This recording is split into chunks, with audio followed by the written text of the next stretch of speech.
हाँ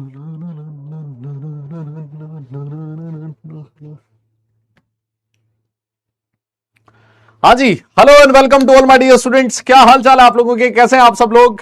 मुझे उम्मीद है आप सब लोग बहुत बढ़िया होंगे। एक बार फिर से मैं आप सब लोगों का वेलकम करता हूं अर्जुना जेई 2027 बैच में। A very good evening to all of you. नमस्कार आप सब लोगों को। आप सब लोग कैसे हैं, एक बार फटाफट से बताइए। गुड इवनिंग, नमस्कार नमस्कार, गुड इवनिंग। क्या हाल चाल है आप सब लोगों के, फटाफट से बताओ। अगर मेरा ऑडियो वीडियो क्लियर, एक बार फटाफट से आप मुझे थम्स अप भी कर सकते हो कि हाँ सर ठीक है, माहौल बढ़िया है एकदम गजब। यस, नमस्कार नमस्कार आप सब लोगों को। Good evening good evening good evening. हाँ जी, बढ़िया हो सब लोग बढ़िया हो। यस यस, बहुत बढ़िया जी, बहुत बढ़िया। तो बताइए आप लोगों का कैसा रहा टेस्ट जो हुआ था अभी। कितने लोगों ने टेस्ट दिया था? वो जो क्विज हुई थी, एक क्विज भी थी ना, ऑफलाइन वाली क्विज। यस, और एक टेस्ट भी रहा होगा, है ना। दोनों ही चीजें थी, ऑफलाइन वाली क्विज भी और टेस्ट भी अपने जो बैच में हुआ था। बढ़िया था क्या? अभी तो सर मतलब वैसे कुछ बहुत ज्यादा पढ़ा भी नहीं था, है ना। और कुछ पेपर भी बहुत कोई मुश्किल पेपर था नहीं, है ना। आसान पेपर रहा होगा और आप सब लोगों ने अच्छा किया होगा टेस्ट में, ऐसी मुझे पूरी उम्मीद है। यस, हाँ हाँ, मैं देख रहा हूँ काफी सारे बच्चों के काफी सारे अच्छे मार्क्स हैं। बहुत ही बढ़िया बेटा। 92, 96, 96 वाले भी कई जनता है। बहुत सही, very good very good.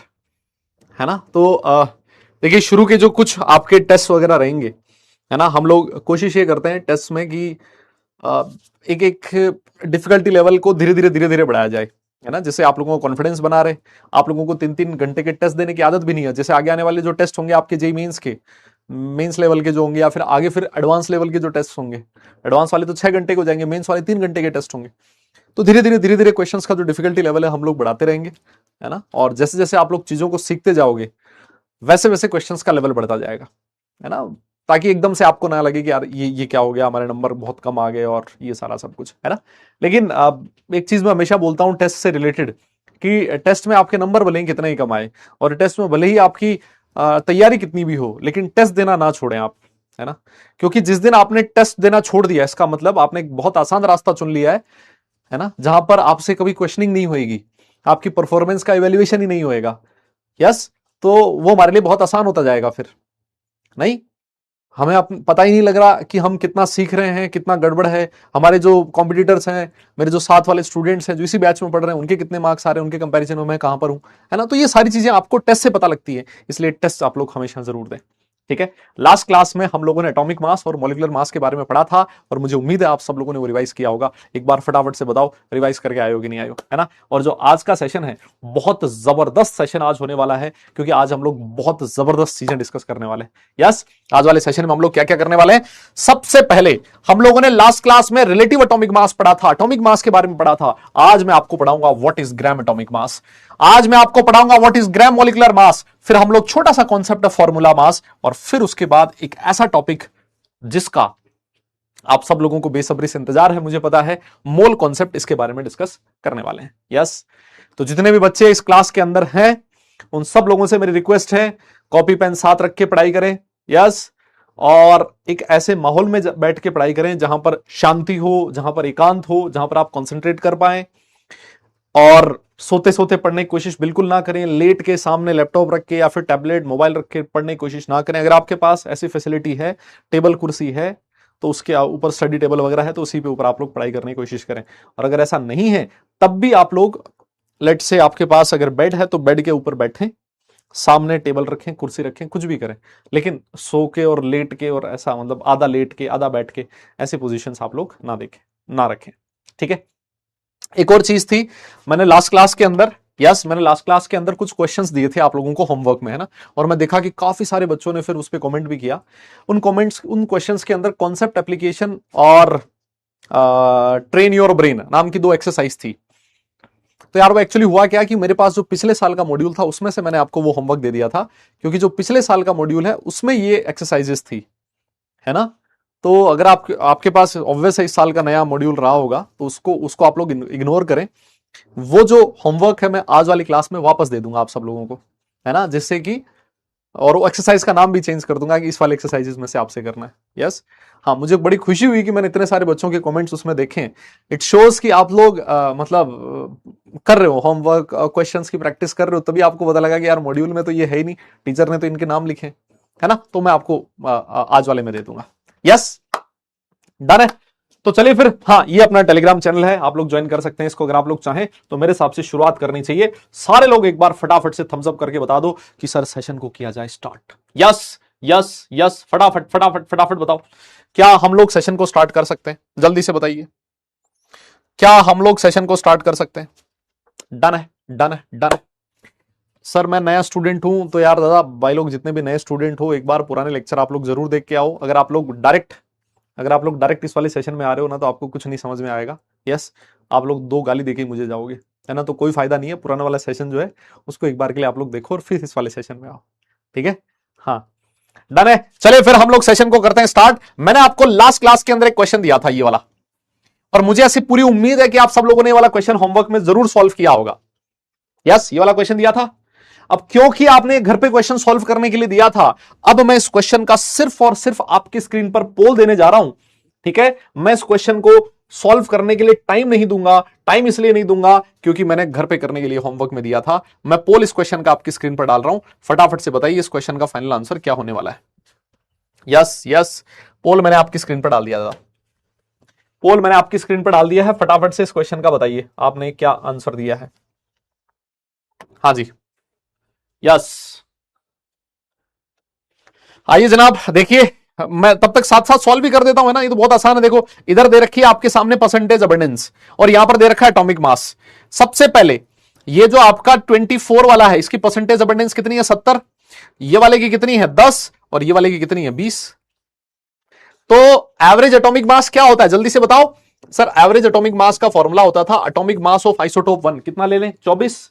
24 into इसका परसेंटेज अबंडेंस, इसका परसेंटेज अबंडेंस कितना है sir? 70, plus atomic mass of isotope 2 कितना है? 25, और इसकी परसेंटेज अबंडेंस कितनी है सर? 10। और सबसे लास्ट में है एटॉमिक मास ऑफ आइसोटोप 3, कितना है? 26, और उसकी परसेंटेज अबंडेंस कितनी है? 20। और मैं इसको क्या करूंगा? 100 से डिवाइड कर दूंगा। और मैंने ऐसे सुना है कि भाई लोग अर्जुना वालों की जो कैलकुलेशन है, क्या जबरदस्त कैलकुलेशन है, गजब एकदम, है ना, एकदम टॉप नॉच कैलकुलेशन है। और आपका जो फाइनल आंसर आएगा 24.5 आएगा, और इस लिहाज से आपका ऑप्शन नंबर बी करेक्ट है। देख लेते हैं एक बार कितने बच्चों ने सही किया है। सर इसमें 81.46% बच्चों ने इस क्वेश्चन का सही जवाब दिया है ना। बाकी बाकी क्यों नहीं दिया भाई, क्या दिक्कत होगी? हाँ हाँ, ये मतलब बाकी बाकी को क्या दिक्कत हुई भाई इस क्वेश्चन के अंदर? ये तो बहुत सिंपल क्वेश्चन था यार। यस, समझ में आ गया सब लोगों को? आगे चल सकते हैं। हाँ, कहां से सुना रहे यार बताओ। सारे मार्केट में चर्चे इस बात के हैं, सारे मार्केट में इस बात के चर्चे, और तुम्हें नहीं पता? बताओ। इंसान इंसान को अपनी जो अच्छाइयां, मैं समझ सकता हूं ये तुम्हारा बड़प्पन है ना, कि तुम अपनी तारीफ मतलब एकदम से इतनी आसानी से एक्सेप्ट नहीं कर रहे हो, है ना। मैं समझ सकता हूं ये चीज, लेकिन मुझे पता है तुम्हारी कैलकुलेशन बहुत जबरदस्त है, बहुत स्ट्रॉन्ग कैलकुलेशन है। नहीं, आ जाओ फिर एक और क्वेश्चन करते हैं। आपके पास 3 आइसोटोप्स हैं, और इन 3 आइसोटोप्स की आपके सामने परसेंटेज अबंडेंस दे रखी है, और आपसे पूछा बताइए the average atomic mass of iron कितना होगा, है ना। तो चलो फिर इस क्वेश्चन का भी पोल दे देते हैं फटाफट से, है ना। देखते हैं कितने लोगों ने सही जवाब दिया इस क्वेश्चन का। आ जाओ फटाफट बताओ, देखें आ गया है। मैंने इस क्वेश्चन का पोल आपकी स्क्रीन पर डाल दिया है, मैंने इस क्वेश्चन का पोल आपकी स्क्रीन पर डाल दिया है। हाँ जी, अरे हाँ मुझे पता है सिग्निफिकेंट फिगर्स नहीं पढ़ाया, सिग्निफिकेंट फिगर्स भी हो जाएगा, चिंता मत करो। हाँ हो गया क्या ये वाला क्वेश्चन? देखो सर एवरेज एटॉमिक मास हम लोग कैसे कैलकुलेट करते हैं? Sir atomic mass of isotope 1, isotope 1 का एटॉमिक मास कितना है सर? 54, उसकी परसेंटेज अबंडेंस कितनी दे रखी है? 5, plus 56 into 90, plus 57 into 5 divided by 100। बस सर ये काम आपको करना था, और इस क्वेश्चन का जो फाइनल आंसर होएगा 55.95। लो जी sir, option number B correct है ना। कर लिया होगा आप लोग सब लोगों ने, दोनों क्वेश्चन बहुत आसान कैटेगरी के थे। रिजल्ट इसका भी देख लेते हैं, 82% लोगों ने। ये मैं बताऊं आपको, ये जो ए सी और डी ऑप्शन वाले लोग हैं ना, इन लोगों ने इस क्वेश्चन को अटेम्प्ट ही नहीं किया, मेरी गारंटी है। क्योंकि अगर अटेम्प्ट किया होता तो ये क्वेश्चन गलत हो ही नहीं सकता यार। ये इस तरह का क्वेश्चन है कि ये गलत हो ही नहीं सकता अगर कोई इस क्वेश्चन को अटेम्प्ट करे तो, है ना। तो मतलब आप लोगों ने अटेम्प्ट ही नहीं किया था। देखो सीधी सी बात तो ये है, ठीक है। हाँ चलो फिर ठीक है सर, ये दो क्वेश्चन थे जो हम लोगों ने लास्ट क्लास में डिस्कस करने थे, है ना। आप सब लोगों ने कर लिए होंगे ये दोनों वाले क्वेश्चंस। और लास्ट क्लास के अंदर हम लोगों ने एक टॉपिक पढ़ा था एटॉमिक मास। आप सब लोगों ने रिवाइज किया क्या? दादा बताओ एक बार देखें, आप सब लोगों ने रिवाइज किया एटॉमिक मास, है ना। क्योंकि आज मोल कॉन्सेप्ट के अंदर एटॉमिक मास का बहुत बड़ा रोल होने वाला है। डन है। हम लोगों ने बात करी थी लास्ट क्लास के अंदर, थोड़ा सा मैं आपको लास्ट क्लास वाला रिवाइज करवा देता हूं कि atomic mass, relative atomic mass जिसकी अगर मैं बात करूं सर, रिलेटिव एटॉमिक मास एक नंबर होता था जो आपको यह बताता था कि किसी भी एटम का मास जो स्टैंडर्ड मास था उससे कितना गुना हैवी है। और हम लोगों ने स्टैंडर्ड मास किसको लिया था? 1/12 into mass of an atom of carbon 12। Yes, ये सिर्फ एक नंबर होता था, आप लोग याद करें। और ये वाला जो 1/12 into mass of an atom of carbon 12 था, इसको आप लोगों ने 1 AMU या फिर 1 U लिखा था, ठीक है। हम लोगों ने लिखा था कि अगर मान लीजिए हीलियम है, इसका रिलेटिव एटॉमिक मास 4 है, तो हीलियम के एक एटम का मास 4U होगा। यस, अगर मान लीजिए ऑक्सीजन का रिलेटिव एटॉमिक मास 16 है, तो ऑक्सीजन के एक एटम का मास 16U होगा, है ना। ये सारी चीजें थी जो हम लोगों ने लास्ट क्लास में डिस्कस करी थी।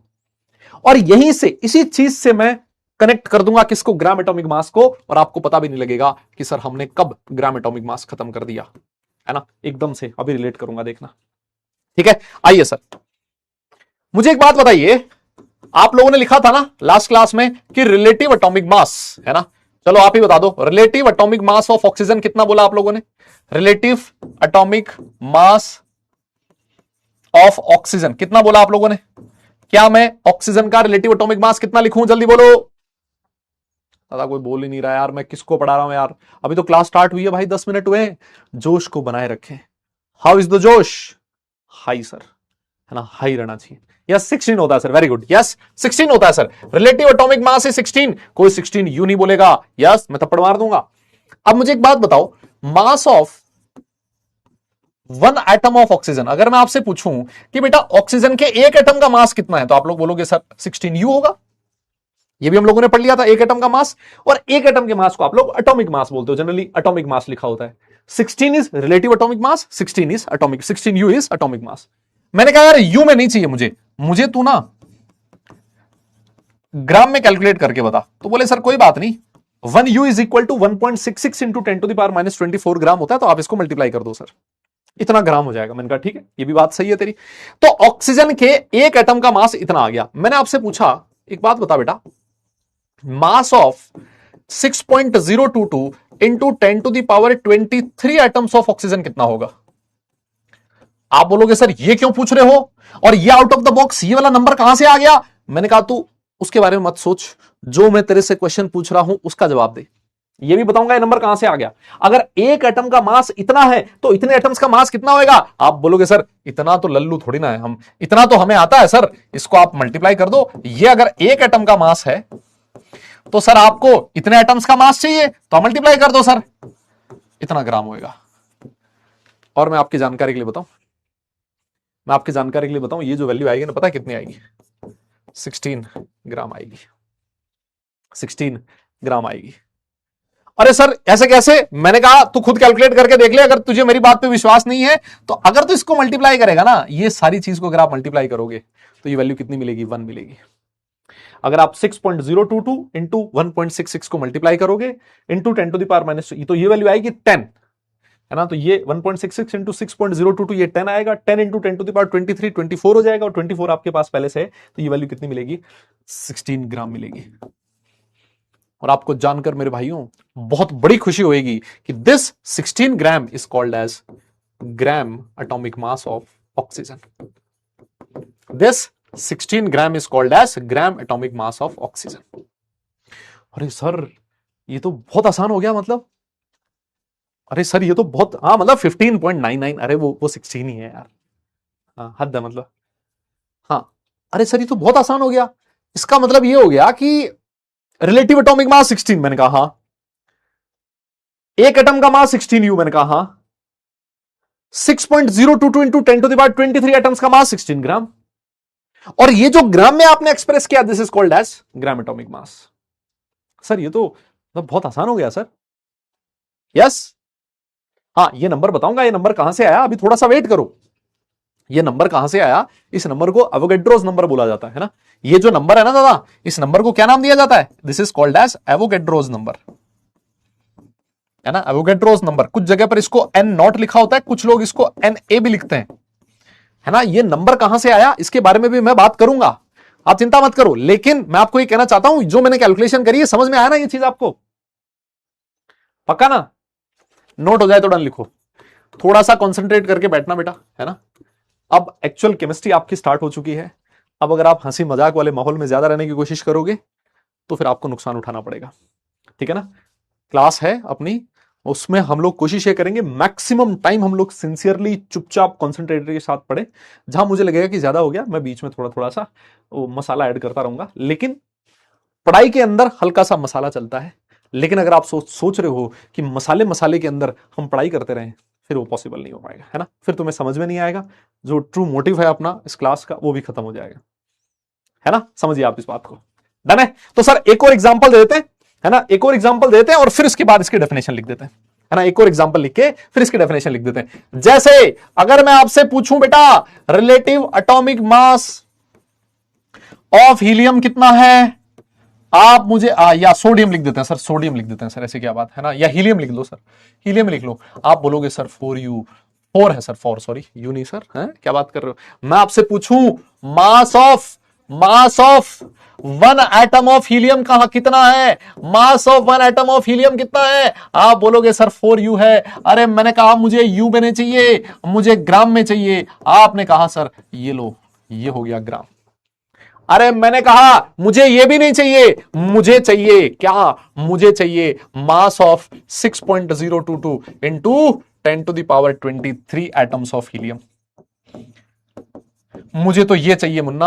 आप बोलोगे सर ये भी दे देंगे, आप क्या याद रखोगे, इसको आप मल्टीप्लाई कर दो 1.66 इंटू 10⁻24 और इसको मल्टीप्लाई कर दो 6.022 इंटू 10⁻23 से, और आपको जानकर बहुत बड़ी खुशी होगी कि ये 1 आएगा, और ये वैल्यू कितनी आ गई, 4 ग्राम आ गया। And this is called as gram atomic mass of helium, gram atomic mass of helium.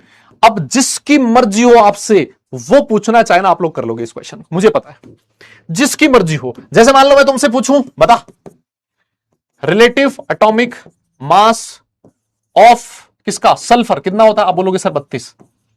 मैंने कहा मास ऑफ 1 एटम ऑफ सल्फर कितना होगा, आप बोलोगे सर 32U। मैंने कहा ग्राम एटॉमिक मास ऑफ सल्फर कितना होगा, आप बोलोगे सर 32 ग्राम। बेटा ठीक है, ये सारी चीज आपको समझ में आ गई, लेकिन इससे भी ज्यादा मैं आप लोगों को यह बताना चाहता हूं कि what is the difference between 32U and 32 ग्राम। मुझे एक बात बताओ, ये डिफरेंस आपको समझ में आया कि नहीं आया।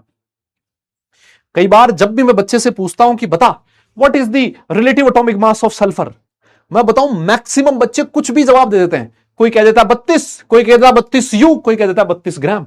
उनको एक्चुअली पता ही नहीं है भाई कि what is the difference between 32U, 32 and 32 ग्राम। क्या आपको पता है क्या डिफरेंस, क्या आपको पता है क्या। 32 सिर्फ एक नंबर है जो ये बता रहा है कि सल्फर का एक एटम उस स्टैंडर्ड मास से 32 गुना हैवी है, इसका मास से कोई लेना देना नहीं है। 32U is the mass of one atom of sulfur and 32 gram is the mass of 6.022 into 10⁻23 atoms of sulfur। मैं आपको ये बताना चाहता हूं, this is the most important thing जो अभी तक हम लोगों ने पढ़ी है और जो आपको क्लियर होनी चाहिए।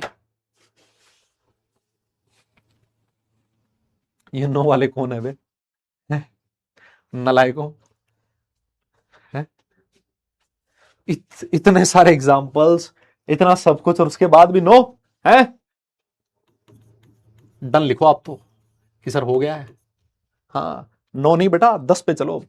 हाँ यस, अभी अभी और भी इसके डेफिनेशन लिखेंगे अभी, है ना। अभी इसके डेफिनेशन भी लिखते हैं। आप एक बार के लिए अगर इतना नोट कर लिया तो मुझे लिख के बताओ, है ना। हाँ लिख के बताओ यार, नो वाले तो नहीं होने चाहिए भाई। मैं बहुत मेहनत कर रहा हूं, मैं तुम्हें बता रहा हूं, मैं बहुत मेहनत कर रहा हूं आपको ये सारी चीज समझाने में, है ना। आपको पता भी नहीं है अभी। यस लिख लें इसके बारे में लिख लें। अब देखो इसकी कोई डेफिनेशन बहुत ज्यादा बड़ी चीज नहीं है ना, डेफिनेशन बहुत जबरदस्त नहीं है कुछ ऐसा। आपको एक सिंपल से डेफिनेशन लिखनी है ना, आपको एक सिंपल से डेफिनेशन लिखनी है कि ग्राम एटॉमिक मास क्या होता है sir, when the atomic mass is expressed in grams, when the atomic mass is expressed in grams, it becomes gram atomic mass,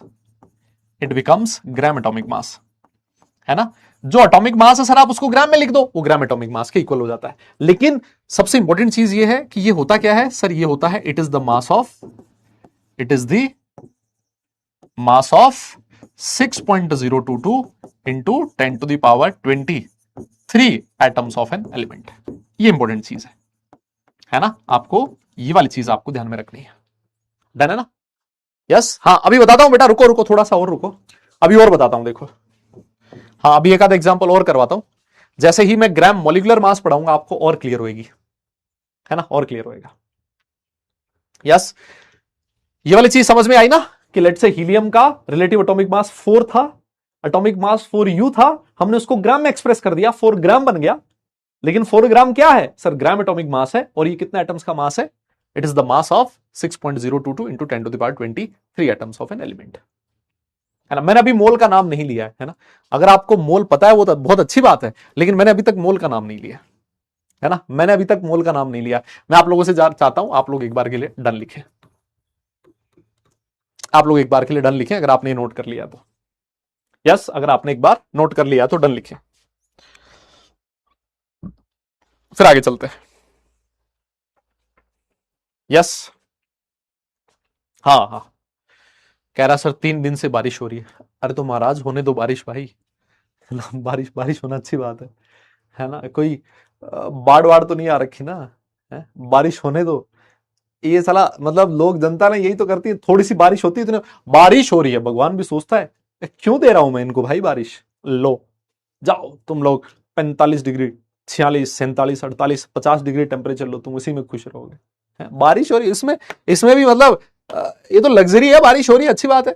लो आ जाओ इन तीनों का जवाब दे दो, इन तीनों का जवाब दे दो, खत्म है मामला, इन तीनों का जवाब दे दो। यस हाँ हो गया, जल्दी से बता दो। अब बारिश का बनने दो माहौल यार, अच्छी बात है ना, गर्मी में जितनी बारिश होए उतनी अच्छी बात है। हो गया ना सर। देखिए सबसे पहले ये क्या है, Na ये Na है बेटा, ये बेटा Na है, नॉट एप्लीकेबल नहीं है ना, ये Na है नॉट एप्लीकेबल नहीं है ना। What is the relative atomic mass of sodium, sir relative atomic mass sodium का कितना होता है, 23 होता है ना, याद है आप लोगों को। अरे सोडियम को ऐसे तो दिखाते थे 11 Na 23 न्यूट्रॉन प्लस प्रोटॉन कितने थे, 23 मास नंबर के बराबर, और एक एटम का मास कितना हो जाएगा 23u, और ग्राम एटॉमिक मास कितना हो जाएगा 23 ग्राम, खत्म है सर। यस कोई दिक्कत इसमें, लेकिन सर अगर हमसे ग्राम में पूछ लेगा ये वाला भी तो हम लोग कर लेंगे, ऐसी क्या बात है। यस ये भी कर लेंगे, 23u है, इसको ग्राम में कन्वर्ट कर लेंगे, क्यों, क्योंकि हमें पता है sir 1u is equal to 1.66 into 10 to the power -24 gram होता है सर, ग्राम में कन्वर्ट कर लेंगे, ऐसी क्या बात है सर ये आसान है सर, ये बहुत सिंपल है। आप लोग कहो तो मैं आगे चल पढ़ू, नहीं अगर तुम लोग कहो तो मैं आगे चल पढ़ू। जैसा ग्राम एटॉमिक मास है मैं आपको बताऊं, जैसा ग्राम एटॉमिक मास है वैसा का वैसा ही सेम है ग्राम मॉलिक्यूलर मास, कोई डिफरेंस नहीं है, मैं गारंटी दे रहा हूं, कोई डिफरेंस नहीं है, जैसा एटॉमिक मास है वैसा ही ग्राम मॉलिक्यूलर मास है। आप लोग हेडिंग लिखेंगे ग्राम मॉलिक्यूलर मास, है ना। ये छोटे छोटे से टॉपिक्स हैं बेटा, इसको खत्म करते हैं जल्दी से और फिर हम लोग मोल के ऊपर चलते हैं, है ना, फिर हम लोग मोल के ऊपर चलते हैं। डन है, ग्राम मॉलिक्यूलर मास आप लोग हेडिंग लिखेंगे। तो सर जैसा मैंने आपसे कहा, जैसा एटॉमिक मास वैसे ग्राम मॉलिक्यूलर मास, जल्दी से बताओ। मेरा आपसे सबसे पहला क्वेश्चन है, what is the relative molecular mass of ammonia, या मीथेन लिखो, मीथेन CH4, इसका रिलेटिव एटॉमिक मास कितना होगा जल्दी से बताइए। फिर उसके बाद आप मुझे बताएंगे mass of one molecule of methane कितना होगा। CH4 को क्या कहते हो आप, मीथेन बोलते हो ना, वो कितना होगा। और फिर उसके बाद आप मुझे बताएंगे मास of 6.022 into 10⁻23 molecules of CH4 कितना होगा, ये आप लोग फटाफट से बताएंगे मुझे। हाँ जी दादा लोग फटाफट, सबका ध्यान स्क्रीन पर। हो गया होगा सर, ये अब हमारे बाएं हाथ का खेल है। सर देखिए रिलेटिव मॉलिक्यूलर मास करना है, कैसे कैलकुलेट करें सर, एटॉमिक मास का सम कर दो, कार्बन का एटॉमिक मास 12, हाइड्रोजन का 4 इंटू 1, हाइड्रोजन 1 होता है ना, तो सर ये कितना हो गया 16 हो गया sir. 16 is the relative molecular mass of CH4। Sir what is one molecule of CH4, sir ये हो जाएगा 16U। मैंने कहा यार यू में मत बता तू, मुझे ग्राम में बता दे। आप बोलोगे सर 16 इंटू 1.66 इंटू 10⁻24 ग्राम, ये हो जाएगा सर। डन है। और सर इतने मॉलिक्यूल्स का मास, सर अब सर हम समझ गए हैं सर। अब सर आप इतनी मेहनत मत करो, है ना, इतनी मेहनत मत करो सर, हम इतने भी वो वाले नहीं है सर, है जो आप समझ रहे हो सर, हम बहुत इंटेलिजेंट ब्रीड है सर। ये 16 ग्राम आएगा सर, आप इतनी मेहनत मत करो सर हमारे ऊपर, हम समझ चुके हैं सर। और ये जो 16 ग्राम है दादा, इसी को क्या बोला जाता है, this is called as gram molecular mass. Yes, this is called as gram molecular mass of methane. और ये जो मास होता है ग्राम मोलिकुलर मास, ये कितने मॉलिक्यूल्स का मास होता है 6.022 इंटू 10⁻23 मॉलिक्यूल्स, है ना। जैसे एटॉमिक मास जो था ग्राम एटॉमिक मास, वो एवोगैड्रो नंबर ऑफ एटम्स का मास होता था, वैसे ही gram molecular mass is the mass of Avogadro number of molecules. Simple, simple है सर। यस, बोलो बोलो, डन है क्या। तो फिर लगे हाथ, लगे हाथ मेरा आपसे क्वेश्चन है, लगे हाथ मेरा आप लोगों से क्वेश्चन है। लिख लिया होगा तुम लोगों ने, लिख लिया होगा। यस, डन, डन हो गया होगा। हलवा है सर, ये हलवा, हलवा, हलवा है सर एकदम, है ना, हलवा है सर। यस, डन डन, आगे चले चले चले। हाँ सर मेरा आपसे क्वेश्चन है, आप मुझे बताइए what is the mass of, what is the, आपसे क्वेश्चन ये पूछ लिया। हाँ आपसे क्वेश्चन ये पूछ लिया, ग्लूकोज का नाम सुना आप लोगों ने, glucose. Yes, what is the relative, relative molecular mass of glucose, glucose, glucose नाम सुना है क्या आप लोगों ने, हैं जी, ग्लूकोज, ग्लूकोज का बताओ देखें। हाँ जल्दी बताओ, ग्लूकोज, ग्लूकोज।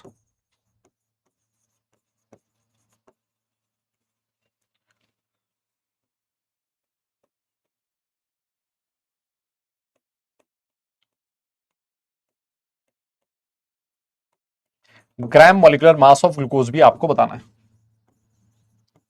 फॉर्मूला पता है ना आप लोगों को, पक्का ना, ग्लूकोज नहीं सुना, अरे क्या बात कर रहे हो यार तुम, ऐसी कैसी बात कर दी, 10वीं पास करके आए हो ना सब लोग, मतलब ईमानदारी से, है ना, वो इसका सारा नहीं लिया ना, ईमानदारी से पास करे हो ना, है ना। ग्लूकोज का फॉर्मूला होता है सर C6H12O6, है ना।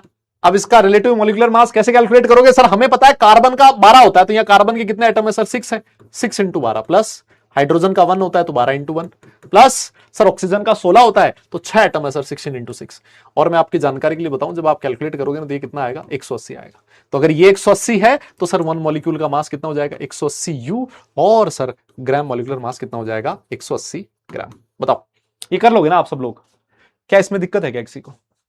दादा हाँ ना बोलना पड़ेगा यार, यस दादा बोलना पड़ेगा यार, है ना। तो अगर आपको ये सारी चीज सीखनी है तो पुराने जो लेक्चर्स हैं वो अच्छे से रिवाइज करने पड़ेंगे, तभी ये सारी चीजें अच्छे से समझ में आएगी। देखो सीधी सी बात तो ये है, सच्चाई वाली बात तो ये है, बाकी आप लोगों की श्रद्धा है ना, जैसा आपको ठीक लगे, है ना। आप कहो तो मैं डेफिनेशन लिखवा दूं, हाँ आप कहो तो मैं डेफिनेशन लिखवा दूं इसकी, वही सेम चीज लिखेंगे, वहां पर भी जो लिखी थी ना सेम वही चीज लिखेंगे, यहां पर कुछ भी डिफरेंस नहीं है ना। जैसे आप लोग लिखोगे कि सर व्हेन, भाई लोगों सबका ध्यान स्क्रीन की तरफ, when the molecular mass, when the molecular mass is expressed, है ना, when the molecular mass is expressed in grams, expressed in grams, it becomes gram molecular मास, है ना, इट बिकम्स ग्राम मॉलिक्यूलर मास। ठीक है, और सर ये जो ग्राम मॉलिक्यूलर मास है ये कितने मॉलिक्यूल का मास होता है sir? It is the mass of, it is the mass of 6.022 into 10 to the power 23 molecules of a compound। लीजिए सर, बहुत ही सिंपल साधारण चीज है जो आप जैसे होनहार बालकों को तो समझ आ ही जानी चाहिए, है ना, इतने इंटेलिजेंट लोग हो भाई तुम लोग, है ना। हाँ सिंपल है सर, बताइए फटाफट से, फिर आगे चलेंगे हम लोग, है ना, फिर आगे चलेंगे, फिर आगे चलेंगे फटाफट से, ये सारी सब कुछ लिख लीजिए सर और फिर आगे चलेंगे भैया। डन है? हाँ जी,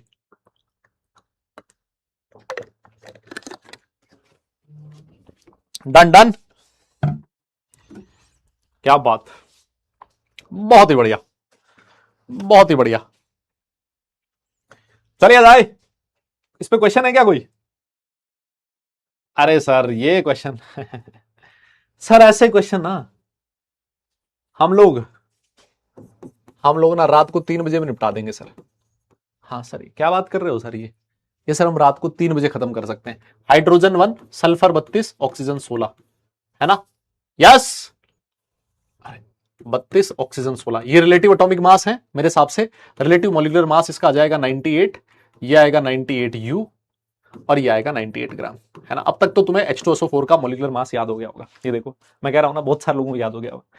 तो जैसा है ना, कई बार आपने याद है मैंने शुरू में बोला था आपको, अगर याद हो तो मैंने कहा था कि ये एटॉमिक मासेस आपको याद रखने की जरूरत नहीं है। जब आप जैसे जैसे आगे बढ़ते जाओगे ना आपको ये एटॉमिक मास अपने आप ही याद होते जाएंगे। आई कैन गारंटी यू, आपको तो एटॉमिक मास ही नहीं आपको मॉलिक्यूलर मास भी याद होते जाएंगे। जैसे को तुमसे पूछे ना glucose, I can guarantee you तुम इतने क्वेश्चंस कर लोगे ना और इतनी बार ग्लूकोज तुम्हारे सामने आएगा आप सीधा बोलोगे 180, है ना। कभी घर पे अगर मम्मी ने पूछते हैं ना बेटा ग्लूकोज, आप सीधा बोलोगे मम्मी 180, मम्मी कंफ्यूज 180 ये क्या बोल रहा है। हाँ, इतनी इतने एकदम तुम्हारे नसों में घुस जाएगा ये ग्लूकोज, है ना। H2SO4 98, यूरिया 60, ये मतलब ऐसी चीजें ना तुम्हें अपने आप याद होती जाएगी, इतनी बार तुम्हारे सामने ये सारे कंपाउंड्स आने वाले हैं ना। तो तुम ज्यादा टेंशन मत लेना। कई बार मैं आपको बताऊं होता क्या है ना, कई बार बच्चा ये सोचता है कि साहब सर इतनी सारी चीजें हैं याद रखने को, सर हम इतनी सारी चीजें कैसे याद रखेंगे, है ना, इतने बड़े बड़े चैप्टर्स हैं, है ना, कैसे याद होएगा सर। और ये सोच सोच के बेचारा वो मतलब कमजोर होता जाता है। लेकिन मैं आपको सच्चाई ये बताऊं कि आपको सब चीजें याद रखनी नहीं है। दैनिक जीवन में जैसे बहुत सारी चीजें बिल्कुल नॉर्मल होती है, वैसे ही आपके 2 साल के अंदर बहुत सारी चीजें फिजिक्स केमिस्ट्री मैथ्स की ऐसी हो जाएंगी जो बिल्कुल नॉर्मल हो जानी है। उनको याद नहीं रखना, वो अपने आप ही याद रहेंगी आपको, है ना, क्योंकि आप इतनी प्रैक्टिस कर लोगे। लेट से आप जिस घर में रहते हो, है ना, बचपन हमारा जिस घर में बीता, इतने सालों से हम लोग जिस घर में रह रहे हैं, या फिर 2-3 साल से भी आप लोग जिस घर में रह रहे हो, जैसे आप किसी रूम के अंदर घुसते हो ना, तो अगर आपको फैन ऑन करना है ना तो वहां 4-5 जो वो बटन्स लगे होते हैं ना, सीधा स्विच लगे होते हैं, सीधा आपका जो हाथ है ना उसी स्विच पे जाएगा जिससे फैन ऑन होता है। अगर आपको लाइट ऑन करनी है तो आपका जो हाथ है वो सीधा उसी उसी स्विच पे जाएगा जहां से लाइट ऑन होती है ना। आप सोचो, आप सोचते नहीं हो कि अच्छा लेफ्ट से 1 2 3 थर्ड वाला जो है वो फैन का है और राइट से जो फर्स्ट वाला है वो इसका है लाइट का। नहीं सोचते, क्यों? क्योंकि वो चीज हमारे दिमाग में, हमारी मसल मेमोरी में ऐसी समा चुकी है ना कि उसको याद नहीं रखना है। हमने उसको इतनी बार कर लिया उस काम को कि वो अपने आप ही याद हो चुका है। वैसे ही यहां पर आपके सामने बहुत सारी चीजें ऐसी होंगी जो आप लोग ओवर द टाइम पीरियड पढ़ोगे ये सारी चीजें, और वो बिल्कुल आपके लिए नॉर्मल हो जाएंगी, वो आपको याद नहीं रखनी पड़ेगी, अपने आप ही याद रहेगा। तो एकदम से इतना मुश्किल नहीं है, मैं आपको सही बताऊं तो, है ना, इतना मुश्किल नहीं है। हाँ कुछ चीजें हैं जो ऑब्वियस है, धीरे धीरे आपको याद होंगी, उनके लिए आपको एफर्ट भी करना पड़ेगा, लेकिन सारी चीजें ऐसी नहीं है ना। तो ओवर द टाइम पीरियड चीजें सिंप्लीफाई होती जाती हैं, आसान होती जाती हैं। मोल कॉन्सेप्ट आपको हो सकता है थोड़ा मुश्किल लगे यहां, लेकिन जब आप 2 चैप्टर पढ़ लोगे फिजिकल केमिस्ट्री के, 3 चैप्टर पढ़ लोगे, तब आपको वही 3 चैप्टर आसान लगने लगेंगे। जब आप 3 चैप्टर बाद वापस मोल कॉन्सेप्ट देखोगे, आपको लगेगा यार ये क्या बात है यार, ये तो चैप्टर तो आसान था यार, मैं उस समय इतनी लोड ले रहा था। क्योंकि धीरे धीरे हमारा जो माइंड है उसकी सोचने की क्षमता बढ़ती है, उसका जो अप्लाई करने का, कॉन्सेप्ट को अप्लाई करने का जो पावर है वो धीरे धीरे बढ़ता है, और टाइम के साथ चीजें हमारे लिए आसान होती जाती हैं। जब आप 1 साल बाद पीछे मुड़ के देखोगे ना तो आपको लगेगा यार मैंने 1 साल में कितनी सारी चीजें सीख ली हैं, है ना। क्योंकि वो धीरे धीरे हमारी हर दिन हम कुछ ना कुछ नया सीखते जाते हैं और फिर हमारा जो दिमाग है उनको प्रोसेस करता है धीरे धीरे, है ना। तो आप ज्यादा टेंशन मत लीजिएगा, मैं आपको ये सारी चीजें कहने का मतलब ये है ना, मैं ये सारी चीजें इसलिए बोल रहा हूं आपको कि आप नेक्स्ट टॉपिक लिखें फॉर्मूला मास, ठीक है दादा, डन। हाँ, और थोड़ा खुश रह के खुशनुमा माहौल में अगर आप लोग पढ़ाई करोगे तो आपके लिए ज्यादा बढ़िया रहेगा, है ना। हाँ, थैंक यू सो मच। कई ज्ञानी है भाई, कह रहा पढ़ा भी लो, कितना टाइम वेस्ट करोगे। ये साला घर पे ना 2 घंटे बैठ के रील देखेंगे इसके बाद, लेकिन टीचर ने 2 मिनट काम की क्या बात बोल दी, पढ़ा भी लो, हमारा टाइम क्यों वेस्ट कर रहे हो, है ना। हाँ भाई साहब, इनको खुद को नहीं पता अपने टाइम की कीमत, लेकिन इनको लगता है कि अगर मास्टर को 4,000 5,000 रुपए दे दिए हमने यहाँ 3 सब्जेक्ट पढ़ने के, है ना, तो भाई 2 घंटे क्लास है, 2 घंटे एकदम लग के पढ़ा, है ना, फालतू बकवास नहीं, है ना। और जब टीचर ऐसे पढ़ाता तो फिर बोलते हैं बोरिंग है। हाँ, दोनों हाथ में लड्डू रखना चाहते हैं लोग, नहीं।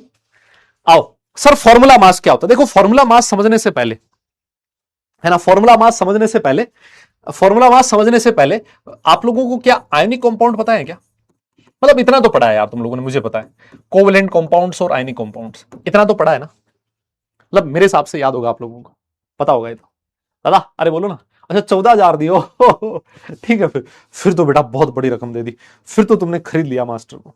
17,000 वाले भी, अच्छा फिर तो फिर मुझे बता देना बेटा घर पे आके कब पढ़ाना है ना, एड्रेस वेड्रेस डाल देना, है ना। हाँ पूरा एकदम, यस। हाँ, आयनिक कंपाउंड्स 5,000 नहीं दिए, 17,000 13,000 दिए बेटा, पैसे की बात नहीं है ना। तुम अगर देखो हमारे यूट्यूब की क्लास होती है ना, फ्री होती है ना, यूट्यूब की क्लास फ्री होती है, फिर भी हम लोग उस फ्री क्लास में भी उतना ही दम लगा के पढ़ाते हैं, है ना।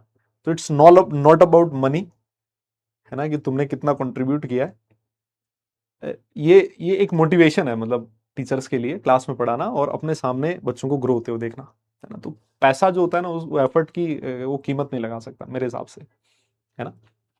हाँ, तो मैं आप लोगों को ये कहना चाह रहा हूं कि आयनिक कंपाउंड्स मेरे हिसाब से आप लोगों को पता होगा, आयनिक कंपाउंड्स कैसे बनते हैं सर, आयन से बनते हैं, है ना। आयनिक कंपाउंड्स कैसे बनते हैं, आयन से बनते हैं, इलेक्ट्रॉन के आदान प्रदान से बनते हैं, जैसे आप लोगों ने 9th क्लास में पढ़ा होगा, 10th क्लास में पढ़ा। एक होता है कोवेलेंट कंपाउंड, इलेक्ट्रॉन्स की शेयरिंग से बनता है ना। हाँ, तो जैसे कोई एक आयनिक कंपाउंड का एग्जांपल दे सकते हो क्या मुझे, आयनिक कंपाउंड का एग्जांपल दे सकते हो क्या आप लोग, यस, कोई भी एक आयनिक कंपाउंड का एग्जांपल दे दो दादा। हाँ हाँ, प्यार दिया है सर आपने, हाँ बिल्कुल दिया आप लोगों ने प्यार, तो एकदम भर भर के। हाँ जल्दी से बताओ, आयनिक कंपाउंड का एग्जांपल दे दो जल्दी से दादा। आयनिक कंपाउंड का एग्जांपल पक्का NaCl लिख दूं, सबसे पहले हमारे दिमाग में सर NaCl ही आता है, यस सर। हमारे सामने है सोडियम क्लोराइड, है ना, NaCl को हम लोग क्या बोलते हैं, सोडियम क्लोराइड। सर ये एक आयनिक कंपाउंड है ना। सर इस सोडियम क्लोराइड के अंदर 2 आयंस होते हैं सर, कौन कौन से, एक होता है Na+ आयन और दूसरा होता है Cl- आयन। यस, हम लोग सर इसका फॉर्मूला क्या लिखते हैं पता है, हम लोग इसका फॉर्मूला लिखते हैं NaCl, हम लोग इसका फॉर्मूला क्या लिखते हैं, NaCl। लेट्स से एक बार के लिए सोचो, है ना, एक बार के लिए सोचो, हाँ बहुत सारे एग्जांपल्स हो सकते हैं, बहुत सारे एग्जांपल्स हो सकते हैं, NaCl, Na2SO4, K2SO4, n number of example, CaCl2 calcium hydroxide, बहुत सारे हो सकते हैं। एक मैंने आयनिक एग्जांपल का, एक जो आयनिक कंपाउंड है NaCl, क्योंकि हम लोग इसको दैनिक जीवन में हमेशा देखते हैं, इसका एग्जांपल लिख दिया। अगर मैं आपसे पूछूं, लेट से अभी के लिए मैं आपसे पूछूं, इस NaCl का मॉलिक्यूलर मास कितना है, कितना बोलोगे आप लोग, है ना। एक बार के लिए अगर मैं तुमसे पूछूं कि what is the molecular mass of NaCl, हाँ कितना बोलोगे, what is the molecular mass of NaCl, कितना बोलोगे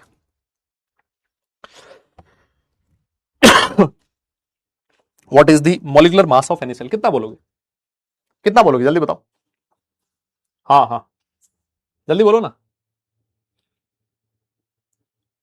कितना कितना, 58.5 है ना, यस यस, सारे लोग मान रहे हैं 58.5 मान रहे हो ना सारे लोग। तो आप लोगों ने 58.5 कैसे निकाला, सर मैंने ऐसे किया कि जो सोडियम होता है उसका एटॉमिक मास कितना होता है 23, और जब क्लोरीन है उसका कितना होता है 35.5, सर मैंने इन दोनों को ऐड कर दिया, सर ये 58.5 बन गया सर, है ना। और ये एक मॉलिक्यूल की हम लोग बात कर लेते हैं तो इसको मैंने यू लिख दिया 58.5 यू, दैट मींस ये NaCl के एक मॉलिक्यूल की बात हो रही है। मैं आपको बताऊं जिसको आप मॉलिक्यूलर मास कह रहे थे, आयनिक कंपाउंड के लिए उस मॉलिक्यूलर मास को नया नाम दे दिया। क्या कह रहा हूं मैं, वापस सुनो, आयोनिक कंपाउंड के लिए उस मॉलिक्यूलर मास को नया नाम दे दिया, and that is called as formula mass. खत्म। तो मतलब जब भी आप फॉर्मूला मास कैलकुलेट करते हो कुछ अलग से नहीं करना, जो आपने सीख रखा है ना, एटॉमिक मास का सम कर देना, वो आपको फॉर्मूला मास मिल जाएगा, खत्म कहानी। लेकिन एक नया नाम दे दिया किसके लिए? सिर्फ आयनिक कंपाउंड्स के लिए। क्यों? क्योंकि वो आयन से मिलकर बने हैं। तो ऐसे कह दो आयनिक कंपाउंड का जो मॉलिक्यूलर मास है उसको फॉर्मूला मास कहें। Yes, so this is the formula mass, है ना। मैं इसको क्या लिखूंगा? Formula mass of, this is called as formula mass of sodium chloride. Formula mass of sodium chloride 58.5 U। खत्म, कोई दिक्कत नहीं है सर, डन है। यस, ठीक है। अच्छा सर एक चीज फिर नहीं समझ में आई। मैंने कहा क्या नहीं समझ में आया बेटा? कहता सर एक बात बताओ, फिर इसको फॉर्मूला मास क्यों, मतलब अलग से क्यों? आयनिक कंपाउंड में ऐसी क्या खास बात है ना? आयनिक कंपाउंड के अंदर ऐसी क्या खास बात है? देखो ये मैं इसके पीछे की कहानी समझा रहा हूं मैं भाई लोग, सुनो, ये मैं इसके पीछे की कहानी समझा रहा हूं। मेरे हिसाब से कैलकुलेट करना आगे आपको। मैं डेफिनेशन लिखवाऊंगा अभी तुम रुको, मैं डेफिनेशन लिखवाऊंगा, थोड़ा रुको। तो तुम्हें पता नहीं डेफिनेशन से इतना प्यार क्यों है? जेई नहीं पूछता है डेफिनेशन, समझ में आना ज्यादा जरूरी है। डेफिनेशन तो हम खुद बना लेंगे। हाँ, मैं ये कहना चाह रहा हूं, बहुत सारे बच्चों के दिमाग में क्वेश्चन आ रहा होगा कि सर फिर ये आयनिक कंपाउंड में ऐसी क्या खास बात है ना? क्या खास बात है बाकी कंपाउंड से कि फिर हमने एक नया कॉन्सेप्ट डिफाइन किया है, नया नाम डिफाइन किया। कॉन्सेप्ट नया नहीं है, हमने नया नाम क्यों नहीं दिया इसको, है ना? ऐसा कुछ समझ में आना चाहिए, ऐसा कुछ होना चाहिए। मैंने कहा हाँ बिल्कुल एक नई चीज है। मैंने कहा क्या? देखो मैं एक नॉर्मल जो आपका कोवैलेंट कंपाउंड है, लेट्स से वाटर की मैं बात करूं, तो ये जो वाटर है ना, या फिर चलो वाटर से नहीं, आप सोडियम क्लोराइड की बात करो। आपने सोडियम क्लोराइड का फॉर्मूला लिखा है NaCl। मैं आपको बताऊं, जब आप लोग क्लास 12th में जाओगे ना, आप में से बहुत सारे बच्चे ऐसे होंगे जिनको कक्षा 12 में जाने का मौका मिलेगा, और वहां पर कक्षा 12 में एडवांस के लिए एक चैप्टर आता है जिसका नाम है सॉलिड स्टेट। तो ये जो कॉन्सेप्ट आप लोग सॉलिड स्टेट में पढ़ोगे, लेकिन मैं चाहता हूं कि उसका मोटा मोटा चीज आपको यहां समझ में आए।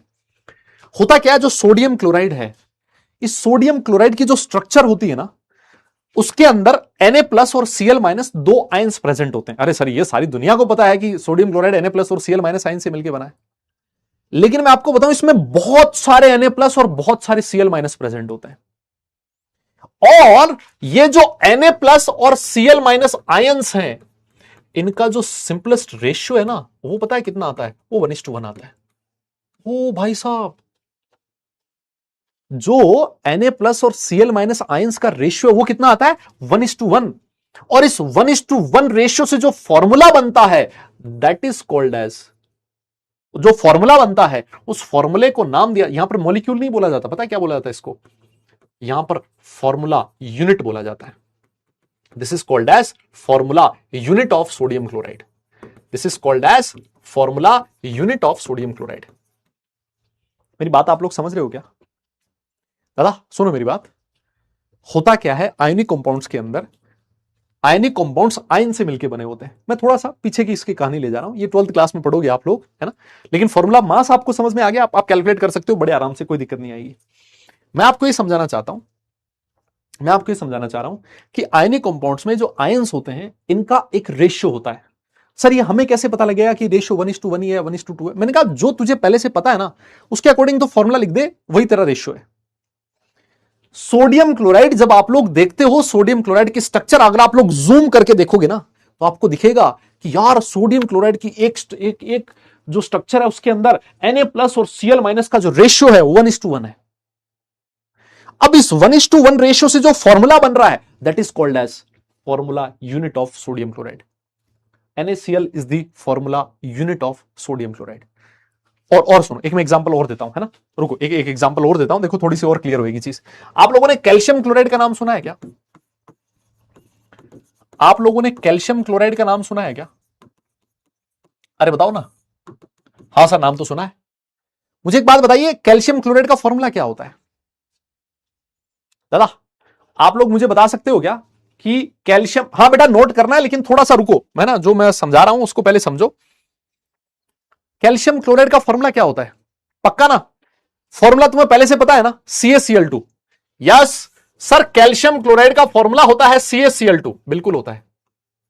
मैं आपकी जानकारी के लिए बताऊं, मैं आपकी जानकारी के लिए बताऊं, आपको खुशी होएगी बहुत ये जान के, ये बहुत बड़ी खुशी होएगी बेटा कि इसमें जो कैल्शियम और क्लोराइड आयंस है ना, दो आयंस है कैल्शियम क्लोराइड के अंदर, दो आयन है। कौन कौन से? एक होगा कैल्शियम आयन और दूसरा होगा क्लोराइड आयन। आपको जानकर बहुत खुशी होगी कि जब आपने कैल्शियम क्लोराइड की स्ट्रक्चर देखी ऐसे जूम करके, सर हम कैसे देख सकते हैं? बेटा वो सॉलिड्स की स्ट्रक्चर देखी जा सकती है, लेकिन वो भी हमारे सिलेबस का पार्ट नहीं है, वो आप लोग क्लास 12th में पढ़ोगे, फिर वहां पर भी स्ट्रक्चर नहीं पढ़ोगे, वहां पर इंफॉर्मेशन होगी बस। तो जब आपने कैल्शियम क्लोराइड की स्ट्रक्चर देखी तो आपने देखा कि उसमें कैल्शियम आयन और क्लोराइड आयन का जो रेशियो है ना, वो कितना है? 1:2 है। और इस रेशियो से जो फॉर्मूला बना है that is called as formula unit of, this is called as formula unit of calcium chloride. और मैंने आपसे अगर पूछ लिया कि what is the formula mass of calcium chloride, आप लोग बोल दोगे सर एटॉमिक मास का सम कर दो। जैसे हम मॉलिक्यूलर मास कैलकुलेट करते हैं वैसे ही फॉर्मूला मास कैलकुलेट करते हैं। सर कैल्शियम का एटॉमिक मास होता है 40, क्लोरीन का हो गया सर 35.5, तो ये मेरे हिसाब से 111 यू आएगा सर। क्या कुछ समझ में आया क्या आपको? यार दादा बोलना पड़ेगा यार, आपको बोलना पड़ेगा, कुछ समझ में आया क्या? कहने का मतलब यह है कि आयोनिक कंपाउंड के अंदर जो आप लोग फॉर्मूला लिखते हो ना, वो एक्चुअली रेशियो होता है एटम्स का, आयंस का।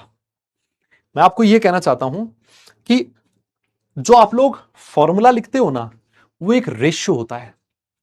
यस, वो एक रेशियो होता है आयंस का। उस रेशियो से जो फॉर्मूला बनता है that is called as formula unit.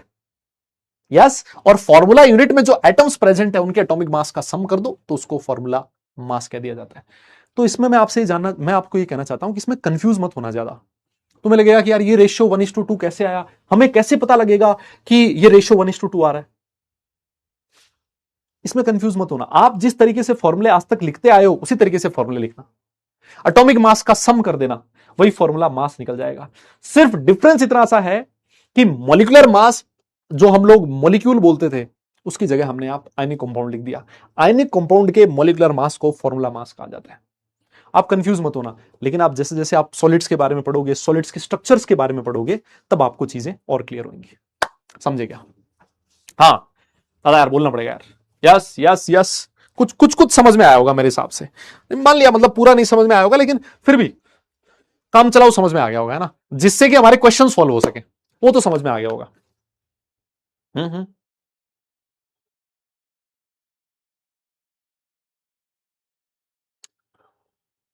नहीं, एक और समझो, चलो एक और एग्जांपल देते हैं ना। हाँ सर ठीक है, ऐसे एग्जांपल दिए जाओ, है ना, तब तक क्लास का टाइम निकल ही रहा है बढ़िया ढंग से। आओ देखो एक और एग्जांपल देते हैं। एक और एग्जांपल देते हैं। आप लोगों ने सोडियम सल्फाइड का नाम सुना है, या जिंक सल्फाइड, चलो मान लो जिंक सल्फाइड सुना है क्या आप लोगों ने?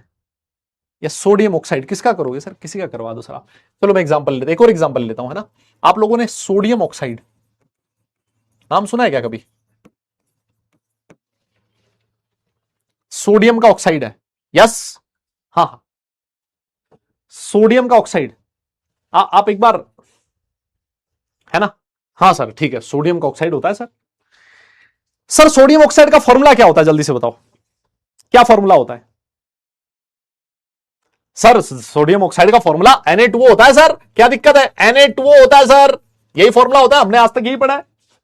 क्या ये फॉर्मूला लिखने के लिए आपको पहले से कोई और नॉलेज की जरूरत पड़ी क्या? नहीं सर, मुझे नहीं मतलब है कुछ भी कि इसमें रेशियो क्या था क्या नहीं था, इसकी स्ट्रक्चर कैसी थी, मुझे नहीं पता था सर। मैंने तो वैलेंसी देखी, सोडियम की वैलेंसी 1 होती है, ऑक्सीजन की वैलेंसी 2 होती है, क्रॉस मल्टीप्लीकेशन कर दिया सर, सोडियम ऑक्साइड का फॉर्मूला बन गया, खत्म। अब इसके पीछे की कहानी यह है, इसके पीछे की यह कहानी है कि जब आप सोडियम ऑक्साइड की स्ट्रक्चर पढ़ोगे उसके लिए बेटा वेट करना पड़ेगा, उसके लिए 1 साल लगेगा, 1 साल 2 साल हो सकता है और भी आगे साल लग जाए, कम से कम 1 साल लगेगा। जब आप क्लास 12th में जाओगे तो जब आप सोडियम ऑक्साइड की फॉर्मूला, जब आप लोग स्ट्रक्चर पढ़ोगे, आप लोग देखोगे कि उसमें सोडियम आयन और ऑक्साइड आयन, इसका जो रेशियो है वो 2:1 है। ये रेशियो से फॉर्मूला बनता है, और इस रेशियो से जो फॉर्मूला बना है that is called as Na2O, and this Na2O is the formula unit, जिसको आप लोग मॉलिक्यूल बोलते थे ना, जिसको आप लोग पहले मॉलिक्यूल बोलते थे, आज उसको नाम फॉर्मूला यूनिट दे दिया, कुछ और अलग नहीं है मेरे भाई, आप समझिए इस बात को। और इसका अगर मैं आपसे पूछूं what is the formula mass, what is the formula mass of Na2O, तो बताओ फॉर्मूला मास कैसे निकालोगे? सर सोडियम होता है 23 और ऑक्सीजन होता है 16, ये कितना हो गया सर 46, 46 और 16, क्या ये 62 यू आ रहा है क्या? आपको बोलना पड़ेगा यार, क्या चीज समझ में आएगी आपको? अरे यार अब तो समझ में आ गया होगा यार, अब आप नहीं कह सकते कि सर नहीं समझ में आया। मतलब मैं आपसे चाहता हूं कि आप ज्यादा दिल पे ना लें चीजों को, कुछ चीजें ऐसी होती हैं जो टाइम के साथ क्लियर होती हैं। ये रेशियो 2:1 आना, इसकी स्ट्रक्चर ये इस समय पढ़ाया ही नहीं जा सकता कि इसकी स्ट्रक्चर कैसी होती है ना। कोई आप में से बच्चा किसी के ऐसे भी दिमाग में आ सकता है, इसकी स्ट्रक्चर होती कैसे, बताओ ये दिखता कैसे? मैंने कहा बेटा इस समय नहीं बताया जा सकता इसकी स्ट्रक्चर कैसी होती है, क्योंकि ये इररिलेवेंट होगा। आगे जैसे जैसे टॉपिक्स आएंगे जहां पर आपको सोडियम ऑक्साइड की स्ट्रक्चर के बारे में जिस चैप्टर में आएगी चीज, वहां पढ़ लोगे, क्या दिक्कत है? मेरी समझ रहे हो क्या बात? यस। लेकिन मैं आपको ये कहना चाहता हूं कि जो फॉर्मूला आप लोग जिस तरीके से पहले लिखते आए थे उसी तरीके से लिखते रहो, और जो काम आप पहले करते आए थे, जिस तरीके से मॉलिक्यूलर मास कैलकुलेट करते थे, उसी समय से फॉर्मूला मास कर दो, बस खत्म। और कोई डिफरेंस नहीं है, सिर्फ नाम का डिफरेंस है। अच्छा एक बात और बताओ, है ना, जैसे मान लो जिंक सल्फाइड है, मैं आपसे कह रहा था जिंक सल्फाइड लेट से, सर मुझे कोई इंफॉर्मेशन की जरूरत ही नहीं है, जेडएनएस होता है सर, फॉर्मूला जेडएनएस होता है, क्या दिक्कत है इसमें? हाँ सर इसमें Zn2+ और सल्फाइड आयन, इसका जो रेशियो है सर 1:1 आता है, खत्म होगी कहानी। रेशियो ना भी बताओ फिर भी मैं फॉर्मूला तो लिख ही सकता हूं, क्या समझ गए क्या? अच्छा एक बात और बताओ, अगर मान लो मैं तुमसे पूछूं what is the gram formula mass, what is the gram formula mass of Na2, कितना होएगा? ग्राम फॉर्मूला मास कितना होगा? अरे सर अब हमें चीजें समझ में आ चुकी है सर, ये 62 ग्राम होएगा सर। यस, और 62 ग्राम का मतलब क्या हो गया? It is the mass of, gram formula मास क्या होएगा सर? ये होएगा मास of 6.022 into 10⁻23 formula units of Na2। बस खत्म है भाई। 62U जो है वो सर एक फॉर्मूला यूनिट का मास है, मतलब एक मॉलिक्यूल का मास है, जिसको हम लोग पहले बोलते आए थे। तो Avogadro number of formula unit 62 ग्राम हो जाएगा, क्या दिक्कत है? अरे समझे? डन है पक्का? तो फिर डन लिखो भाई, डन है तो फिर डन लिखो, फिर आगे चलेंगे, है ना। पिछले वाले पेज पे भी जाऊंगा, है ना, पिछले वाले पेज पे जाऊंगा और वहां पर देखेंगे। यस यस यस, आ जाइए जल्दी से, डन डन डन डन। हाँ हाँ लिखो लिखो एक बार।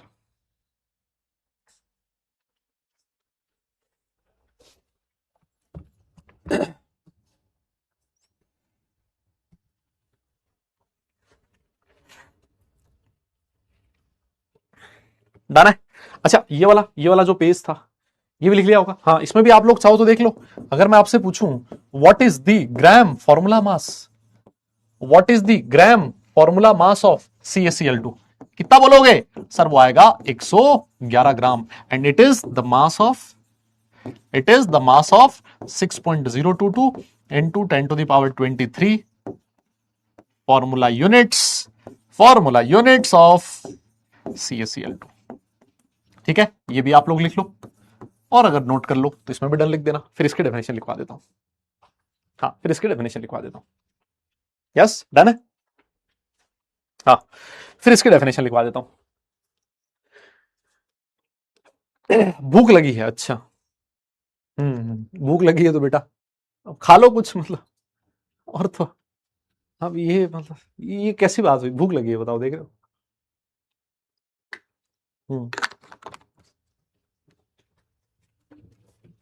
बहुत बढ़िया बेटा, ये ऐसे डाउट आने चाहिए। भूख लगी है, नींद आ रही है, कुछ नहीं समझ में आ रहा है ना, क्लास में मन नहीं लग रहा है। यस, मतलब ऐसी चीजें आनी चाहिए। समोसा खाने का मन कर रहा है, हाँ नहीं मन नहीं लग रहा है, हाँ ये तो भाई मतलब डाउट्स होने चाहिए ऐसे तो। और यहां पर भी क्या लिख सकते हो आप लोग? ग्राम formula mass of NaCl, sir वो कितना हो जाएगा? 58.5 ग्राम। भाई ये 3-4 एग्जांपल मैंने दिए, मैं आपको बताऊं, इसके बाद आई डोंट नो यस आपको कितना समझ आया है नहीं। मैं डेफिनेशन तुम्हारे सामने लिखी है, डेफिनेशन तुम्हारे सामने लिखी है, ये डेफिनेशन लिख लेना फॉर्मूला मास की, और जिस दिन लिख लो उस दिन डन लिख देना। मैं तब तक कुछ आप लोगों के बेशकीमती डाउट, कुछ एक बेशकीमती डाउट है जो मैं लेना चाहता हूं, है ना, जो मैं लेना चाहता हूं। सर मोलैरिटी बता दो, वेरी गुड बेटा, नैतिक बंसल, और ये कॉमन डाउट है, नैतिक बंसल, बेटा मैंने मोलैरिटी पढ़ा है नहीं आज तक। जब बेटा मैं मोलैरिटी पढ़ाऊंगा ना तब आप ये पूछना दादा एटम और मॉलिक्यूल में डिफरेंस क्या होता है, एग्जाम्पल भी देना। वाह, लव पांडे जी, लव पांडे जी कह रहे हैं एटम्स एंड मॉलिक्यूल्स में क्या डिफरेंस होता है। वाह बेटा वाह, तूने मेरा सीना गर्व से चौड़ा कर दिया है ना। आज तक साला मैं घमंड लिए घूम रहा था कि तुम्हें समझ में आ रहा है what is gram atomic mass, gram formula मास। तुमने मेरे घमंड को एकदम पैरों के नीचे चूर चूर कर दिया। वेरी गुड, बहुत बढ़िया बेटा। एटम है H और H2 है मॉलिक्यूल। मॉलिक्यूल जो होता है वो कॉम्बिनेशन से बनता है, दो या दो से ज्यादा एटम से, और एटम जो होता है वो अकेला रहता है। बात है सर, क्या बात है, क्या बताया आपने। व्हाट इज ऑक्सीडाइजिंग नंबर, बेटा हमने ऑक्सीडाइजिंग नंबर अभी नहीं पढ़ा है, जिस समय मैं पढ़ाऊंगा उस समय आप पूछना। ऑक्सीडाइजिंग नंबर आगे रेडॉक्स रिएक्शन में काम आएगा। तुम कहां से लेके आ रहे हो ये सारे concepts. Sir please repeat relative mass.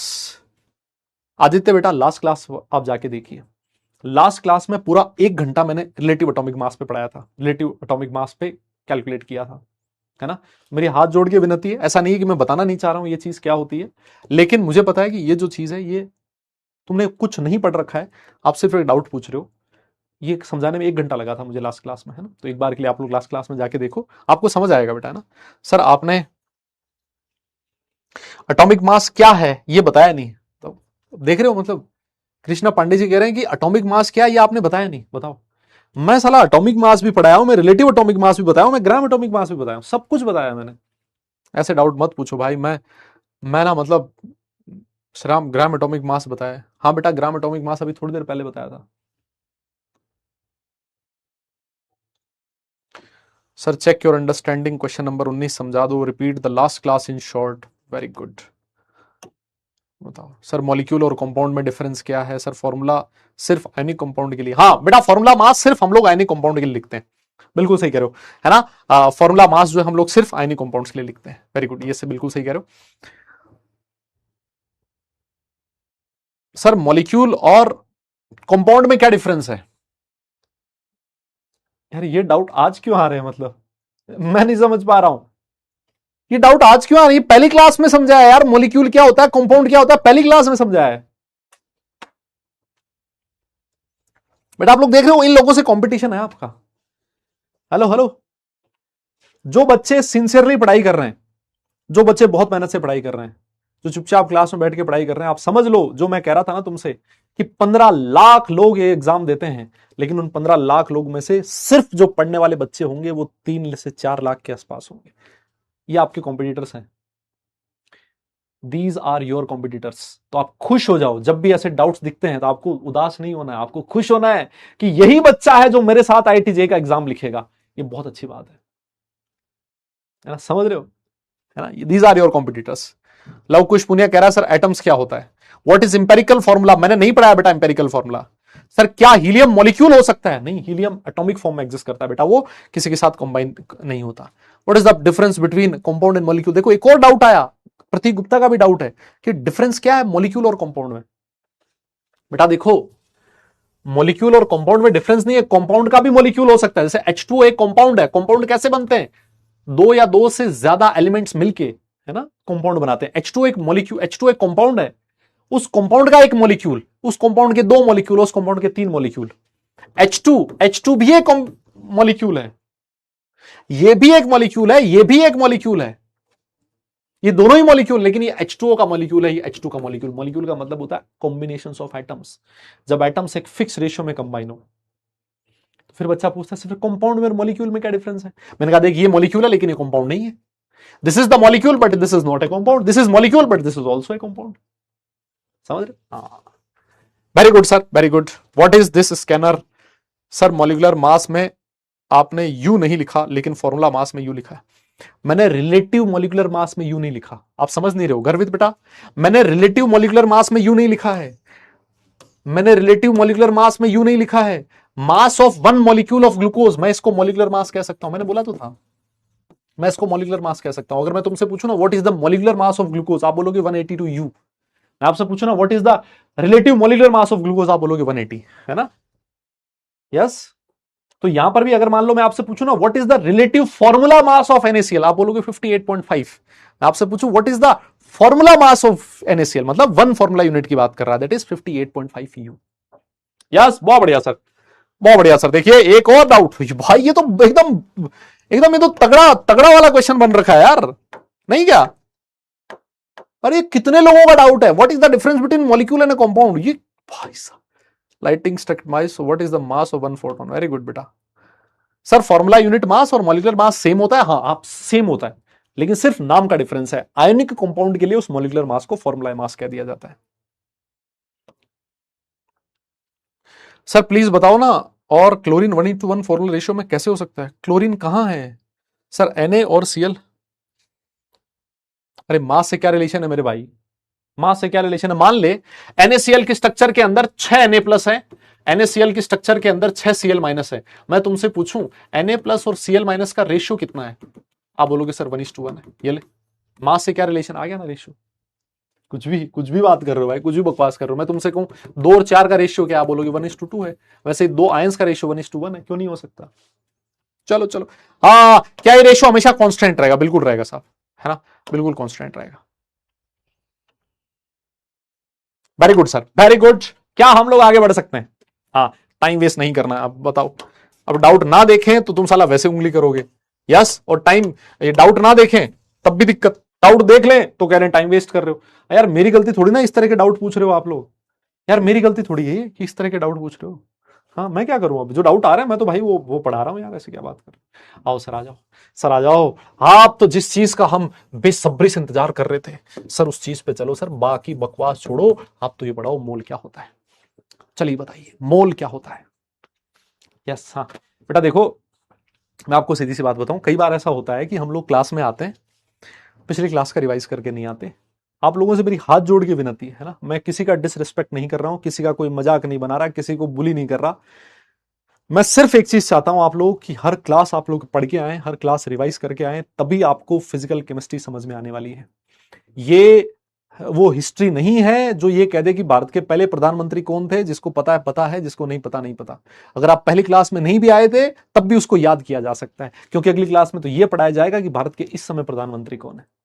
ऐसा साइंस नहीं है, ऐसा केमिस्ट्री नहीं है। आप हर क्लास समझ के आओ, पढ़ के आओगे तभी आपको चीजें समझ में आएगी। यस, नहीं तो नहीं समझ में आएगी, मैं आपको बता रहा हूं। और धीरे धीरे चीजें और ज्यादा मुश्किल होती जाएंगी, डिफिकल्ट होती जाएंगी। फिर मैं बोल रहा हूं, इस बात को जितना जल्दी तुम एक्सेप्ट कर लो, जितना जल्दी समझ लो, तुम्हारे पास संभलने के लिए उतना ही अच्छा टाइम है। नहीं समझोगे परेशान होगे, और फिर तुम बैच छोड़ के भागोगे। फिर तुम वेट करोगे कब 2.0 आएगा। क्या पता वहां पर कोई ऐसा मास्टर आए हमारे इसलिए, जो भगवान की तरह अवतरित हो और बिना पढ़े हमें वो समझा दे। उसका वेट करोगे, ऐसा कभी नहीं होएगा। उसके लिए सिर्फ एक चीज है, पढ़ के आना पड़ेगा, है ना, रिवाइज करके आना पड़ेगा। हाँ जी, आ जाइए सर। Yes yes yes. तो मैंने ऐसे सुना है कि सर सर जैसे जैसे आप लोग आपने पढ़ा होगा ऐसा कि सर जैसे 1 दर्जन के अंदर 12 केले होते हैं, वैसे ही 1 मोल के अंदर 6.022 इंटू 10⁻23 केले हो जाएंगे। यस, है ना सर। 1 मोल जो होता है वो 6.022 इंटू 10⁻23 होता है सर। यस, 1 मोल का मतलब है 6.022 इंटू 10⁻23। लेकिन फिर एक क्वेश्चन और है जो मेरे दिमाग में आता है कि मोल जो है वो किसकी यूनिट हुआ करती थी? सर मोल जो है वो अमाउंट ऑफ सब्सटेंस की यूनिट हुआ करती थी। मोल जो है वो अमाउंट ऑफ सब्सटेंस की यूनिट हुआ करती थी, और आप क्या कह रहे हो? मोल मतलब 6.022 इंटू 10⁻23। अरे तो मोल तो अमाउंट ऑफ सब्सटेंस होता था ना, किसी एक अमाउंट को मैं मोल बोलूंगा। आप अमाउंट की बात कर ही नहीं रहे हो, आप तो कह रहे हो 1 मोल मतलब 6.022 इंटू 10⁻23। आप मोल को नंबर से रिलेट कर रहे हो। ये मोल नंबर के बराबर कैसे हो गया? अब मेरा डाउट समझ रहे हो क्या? पता नहीं कितने लोग समझ पा रहे हैं, कितने लोग नहीं समझ पा रहे। पता नहीं कितने लोग समझ पा रहे हैं, कितने लोग नहीं समझ पा रहे। यस, मोल जो है सर वो अमाउंट ऑफ सब्सटेंस होता है, और आप कह रहे हो कि 1 मोल इज इक्वल टू एक नंबर। अरे तो मोल तो अमाउंट होना चाहिए ना, कोई नंबर के बराबर कैसे आ गया? आप समझे क्या? सर मोल जो है वो अमाउंट ऑफ सब्सटेंस ही है। Yes, mole should be amount of substance, और आप mole is equal to number लिख रहे हो। मोल तो अमाउंट ऑफ सब्सटेंस की यूनिट होती है। तो ये नंबर कहां से आया और कैसे कनेक्ट किया आपने, ये जानना जरूरी है, और मैं आपको यही सिखाऊंगा। ठीक है, मेरे लिए आसान है, मैं भी डेफिनेशन लिखवा दूं। देखो सीधी सी बात, मेरे लिए बहुत सिंपल है ना। मेरे लिए एक मिनट, मैं थोड़ा माहौल गर्म कर देता हूं भाई, बहुत ठंडा हो गया रूम, जैसे मेरे कान ठंडे हो रहे हैं, है ना। हाँ अभी थोड़ा कम हुआ। हाँ, तो मैं आपको, देखो मेरे लिए भी आसान है, मैं सीधा क्या करूं, है ना, मैं सीधा क्या करूं, आऊं और ऐसे लिख दूं 1 mole is equal to 6.022 into 10⁻23 particles, खत्म। ये मेरे लिए मोल आ गया, 2 फॉर्मूले लिखा के आगे बढ़ जाऊं। लेकिन मैं आपसे चाहता हूं कि आप समझें ये नंबर कहां से आया, है ना, और ये जो नंबर है बराबर कैसे हो गया। मोल को आप कैसे इसके बराबर लिख रहे हो, जबकि वो तो अमाउंट ऑफ सब्सटेंस के बराबर होना चाहिए। यस, तो अब आइए मैं आपको इसके पीछे की असली कहानी सिखाता हूं। व्हाट इज मोल, हाँ व्हाट इज मोल। अच्छा एक बात बताओ, एक बात बताओ, हाँ ये मोल एक फिजिकल क्वांटिटी है, बहुत बढ़िया या बहुत बढ़िया। मुझे एक बात बताइए, मैंने आपको एक चीज बताई थी, मुझे एक बात बताओ, रिलेटिव एटॉमिक मास आपको याद है क्या, relative atomic mass of carbon. हाँ सर पता है हमें, कार्बन 12 का रिलेटिव एटॉमिक मास आपने 12 बताया था। मैंने कहा बिल्कुल सही है। अच्छा तो एक बात बता कि मास ऑफ 1 एटम ऑफ कार्बन कितना होएगा, मास of 1 atom of carbon 12। Sir वो 12 यू होएगा सर, क्या दिक्कत है इसमें, मास of 1 atom of carbon 12 you होएगा सर, ये तो अब समझ चुके हैं हम लोग। मैंने कहा यार यू मत बता मुझे, मुझे बता ग्राम में कितना होएगा। आप बोलोगे 12 इंटू 1.66 इंटू 10⁻23 ग्राम, -24 ग्राम, इतना होएगा सर, क्या दिक्कत है। सर एएमयू को ग्राम में कन्वर्ट करते थे, इसी तरीके से करते थे हम, क्या दिक्कत है। मैंने कहा बात बिल्कुल सही है तेरी। अब तो लगे याद एक चीज और बता,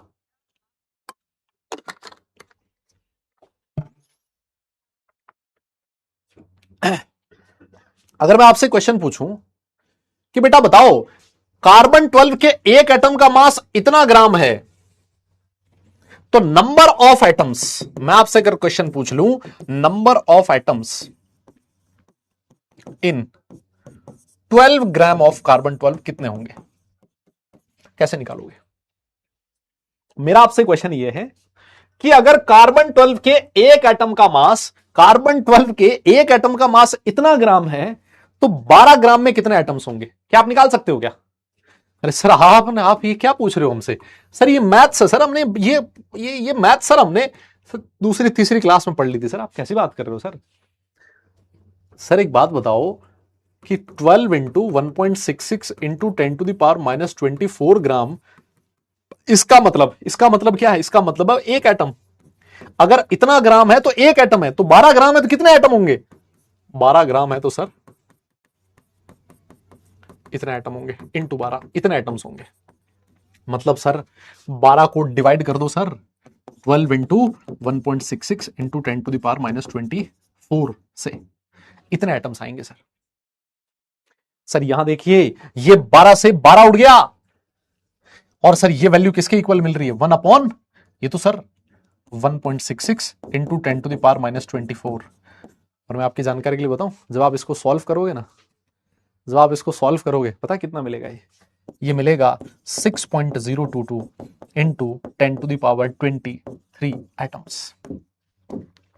तो कहने का मतलब ये है कि अगर आपके पास कार्बन 12 का 12 ग्राम का सैंपल है, तो उसके अंदर 6.022 इंटू 10⁻23 एटम्स आएंगे, और ये जो नंबर है, इसी नंबर को आपने एवोगैड्रोज नंबर बोला था,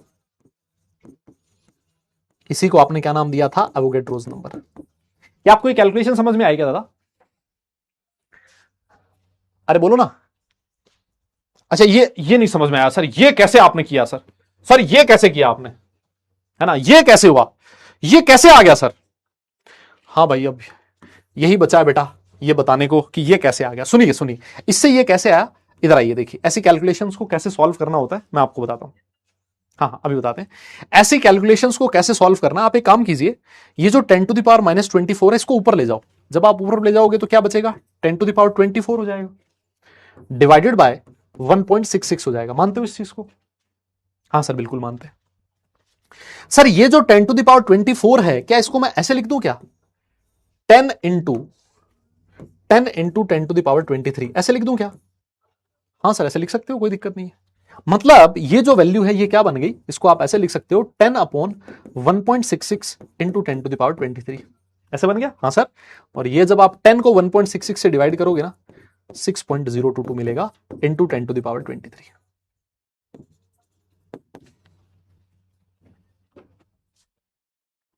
समझे क्या? ये कैलकुलेशन तो समझ में आई ना आपको कि इसको कैसे सॉल्व किया आपने? जब भी नीचे माइनस में बड़ी नंबर आ जाए उसको ऊपर टांग दिया करो, ऊपर भेज दिया 10⁻25 और 24 और 24 को 10 इंटू 10⁻23 लिख दिया। यस ठीक है सर। अब आप आइए इस वाली कैलकुलेशन के ऊपर वापस, है ना, इस वाली कैलकुलेशन के ऊपर आइए। सर जो रिलेटिव एटॉमिक मास आपने कार्बन 12 का हमें बताया था वो 12 होता है, बिल्कुल सही। तो अगर मैं आपसे पूछूं कार्बन 12 के एक एटम का मास कितना है तो आप बोलोगे 12U, है ना, और U को आपने ग्राम में कन्वर्ट कर दिया। Sir this is the mass of one atom of carbon 12। अगर इतना ग्राम आपके पास है इसका मतलब सर उसमें कार्बन 12 का एक एटम होगा। तो मैंने कहा यार मेरे पास 12 ग्राम है, 12 ग्राम में बता कितने एटम होंगे? आप बोलोगे सर ये तो वही बात हो गई, एक पेन के 5 रुपए लगते हैं। सुनो, एक पेन के 5 रुपए लगते हैं तो 20 रुपए में कितने पेन आएंगे? एक पेन के 3 रुपए लगते हैं तो 12 रुपए में कितने पेन आएंगे? एक पेन के 3 रुपए तो 12 रुपए में कितने पेन आएंगे? सर 12/3 आएंगे। अरे तो भैया अगर एक एटम का मास इतना है तो 12 ग्राम में कितने एटम होंगे? 12/1 एटम का मास। और ये वैल्यू कितनी आ रही है? 6.022 इंटू 10⁻23। अब तो समझ में आ गया यार। अब कोई नहीं बोल सकता कि ये नहीं समझ में आया। नहीं, ये बोलना पड़ेगा, ये बोलना पड़ेगा। अरे बेटा 6.024 नहीं आ रहा, ये जो नंबर होता है 1.666 आगे चलता है 1.672 ऐसे होता है ये नंबर, इस वजह से 6.022 आता है, 6.022 आता है, आप वही याद रखो। अब तो समझ में आया ना? पता बोलना पड़ेगा यार। अब तो समझ में आया ना? पक्का? सर एक एटम का मास इतना ग्राम है तो 12 ग्राम में कितने एटम होंगे? भाई मैं सही कह रहा हूं, अगर एक अनपढ़ आदमी मेरे सामने बैठा हो ना उसको मैं 5 मिनट में समझा सकता हूं ये चीज, सीधा सा। एक पेन 5 रुपए में आता है, 20 रुपए में कितने पेन आएंगे? 20/5। एक एटम का इतना मास है, 12 ग्राम में कितने एटम होंगे? सर 12/1 एटम का मास, खत्म ना सर, क्या दिक्कत है इसमें? मैंने आपको सबसे पहले यह समझाया कि एवोगैड्रो नंबर आया कहां से भाई। जो आप लोग कहते हो कि 1 mole is equal to 6.022 into 10⁻23, तो ये नंबर कहां से आया? ये ऐसे आया नंबर। कार्बन 12 के 12 ग्राम में कितने एटम्स होते हैं? एवोगैड्रो नंबर ऑफ एटम्स होते हैं। कार्बन 12 के 12 ग्राम में कितने एटम होते हैं? एवोगैड्रो नंबर ऑफ एटम्स होते हैं। सबसे पहली चीज तो ये समझो, ठीक है? बहुत बढ़िया सर, बहुत बढ़िया सर। अगर आपको ये चीज समझ में आई, अब जाके मैं 1 मोल की डेफिनेशन लिखवाने जा रहा हूं। अच्छा एक बात और बताओ ना, ओ भाई लोगों, एक बात और बताओ, ये जो एवोगैड्रो नंबर है, ये जो एवोगैड्रो नंबर है, अरे सर ये तो U दिख रहा है, 1U। ये एवोगैड्रो नंबर को ये 1/AMU के बराबर तो नहीं है क्या? अरे सर ये ऐसा नहीं लग रहा क्या कि ये जो एवोगैड्रो नंबर है ये 1/U के बराबर है? देखो ना, ये 1/U ही तो है ये। अरे ये U ही तो है, U को ही तो 1.66 इंटू 10⁻24 लिखते थे आप लोग। तो sir 1/U is equal to Avogadro number, यही तो है, और क्या है? अरे मैं सही कह रहा हूं क्या? कोई बोल ही नहीं रहा। अरे मैं सही कह रहा हूं ना? हाँ हाँ, है ना, कई जगह लिख लेता है ऐसे एकदम से बंदा भड़क जाता है, अरे ये कैसे हो गया? ये वही है भाई, 1/U is equal to Avogadro number. ठीक है सर। अब आप मोल की डेफिनेशन देखो भाई साहब, मोल की जो एक्चुअल डेफिनेशन है ना वो ये है। मोल की एक्चुअल डेफिनेशन ये नहीं है कि 1 mole is equal to 6.022 into 10⁻23, नहीं। This is the actual definition of mole जो आपके एनसीईआरटी में दे रखी है। पढ़ो जरा, इससे कुछ समझ में आया क्या आपको? पढ़ो जरा, इससे कुछ समझ में आया क्या आपको?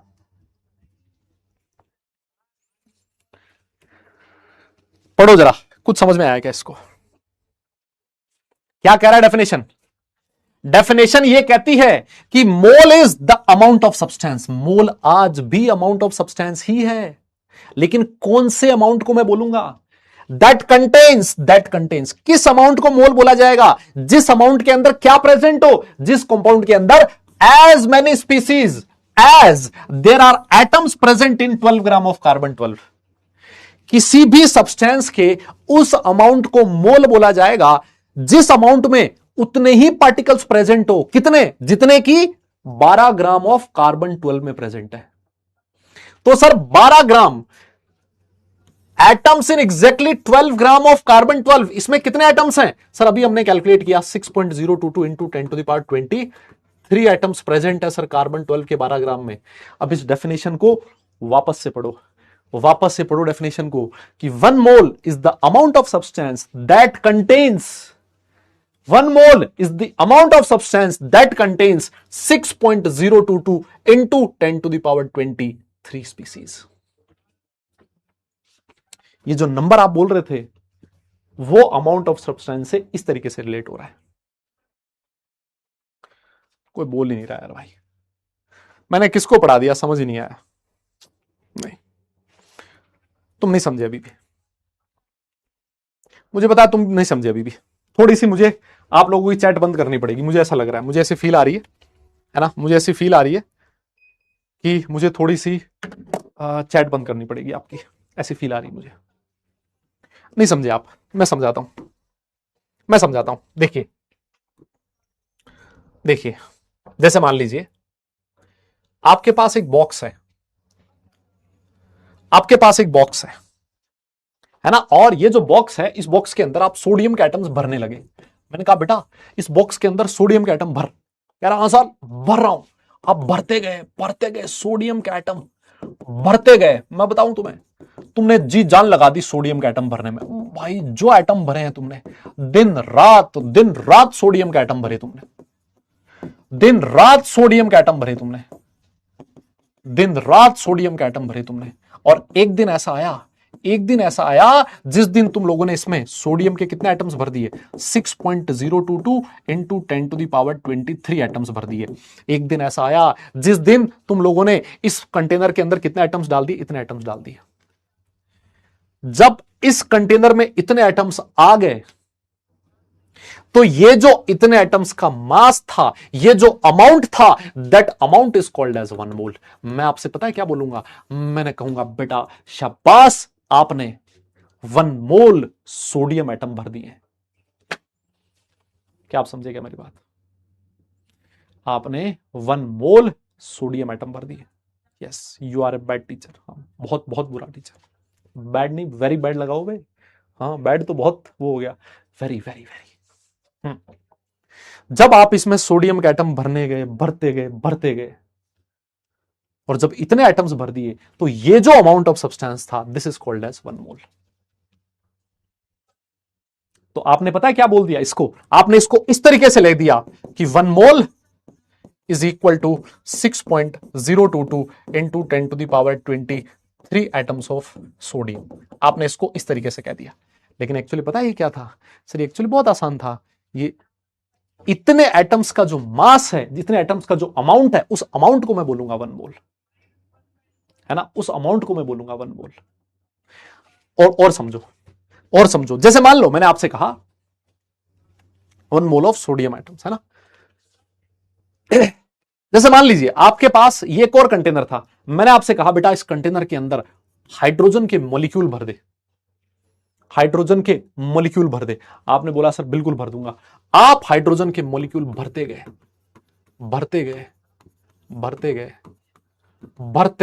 दिन रात आप इसमें हाइड्रोजन के मॉलिक्यूल भर रहे हो, भरते।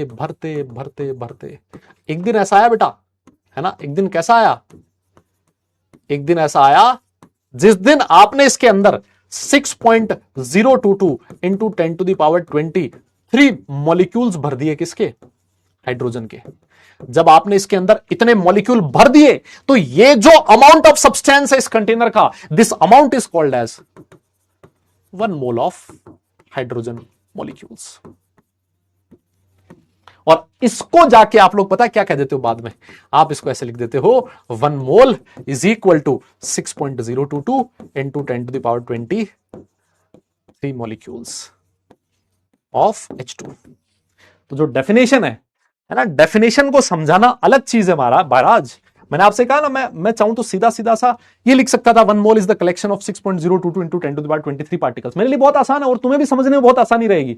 और इसके बाद मैं वही चीज लिखूंगा, लेकिन एक सिंसियर बच्चा जिसके दिमाग में क्वेश्चन आता है कि ये मोल जो है ये तो अमाउंट ऑफ सब्सटेंस होता था, आप इसको नंबर ऑफ एटम्स के इक्वल कैसे कर रहे हो, इसको नंबर ऑफ मॉलिक्यूल के इक्वल कैसे कर रहे हो, इसको किसी अमाउंट के इक्वल करो।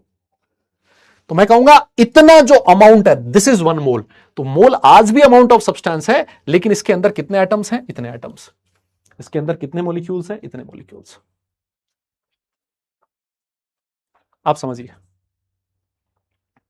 और अगर ये लिख लो तो डन लिखना, फिर मैं आपको इसकी जो एक्चुअल डेफिनेशन है, सॉरी इसकी जो आसान वाली डेफिनेशन है, और जो डेफिनेशन आप मेरे मुंह से सुनना चाह रहे थे, है ना, जो चीज आप मेरे मुंह से सुनना चाह रहे थे, अब मैं वो लिखूंगा, है ना, अब मैं वो लिखूंगा। एक बार के लिए आप लोग ये लिख लो, डन लिख दो। एक बार के लिए आप लोग डन लिख दो, और जो आप लोग सुनने के लिए बैठे थे वो मैं आपको अब सुनाऊंगा।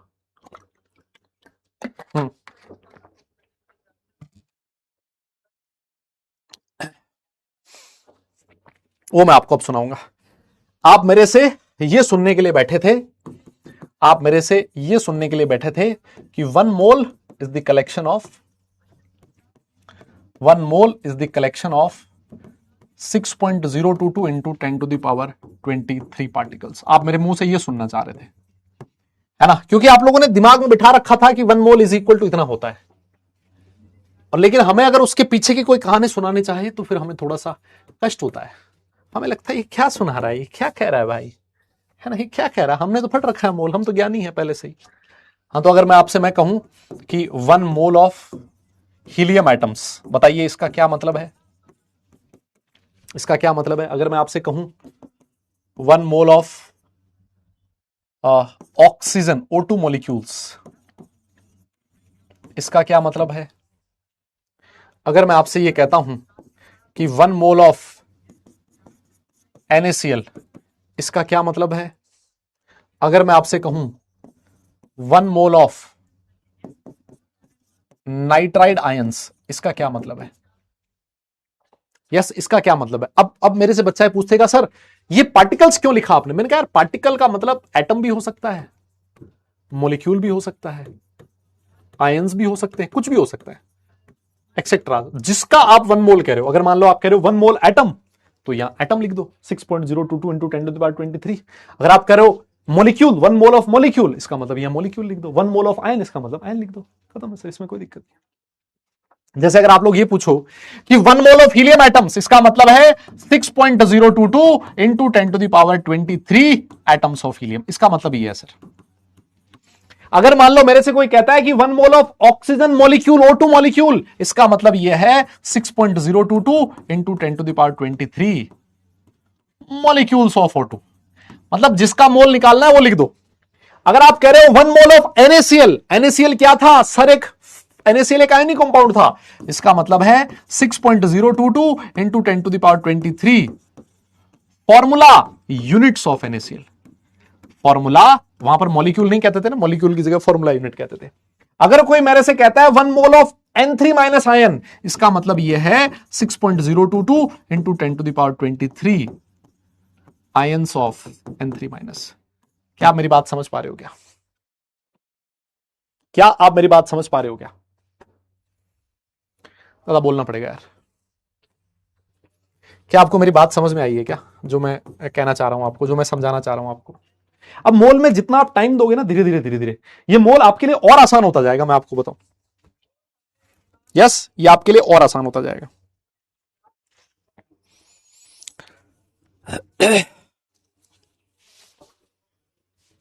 डन है क्या,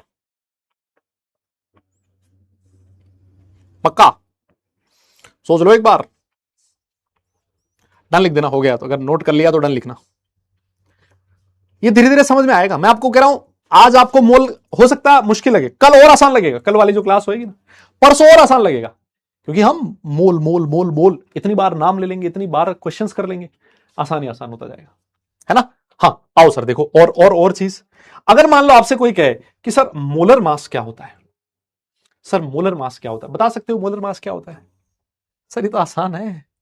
अरे सर मोलर मास आसान है, मोलर मास क्या होता है। सर मोलर मास का मतलब है 1 मोल का mass, mass of 1 mole of a substance, mass of 1 mole of a substance, है ना। और 1 मोल का मतलब कितने पार्टिकल्स, सर 1 मोल का मतलब है 6.022 इंटू 10⁻23 पार्टिकल्स। यस, मेरा क्वेश्चन आपसे यह है कि फॉर एटम्स के लिए एक बात बताइए कि आपका जो मोलर मास है वो किसके इक्वल है? मोलर मास किसके इक्वल होगा?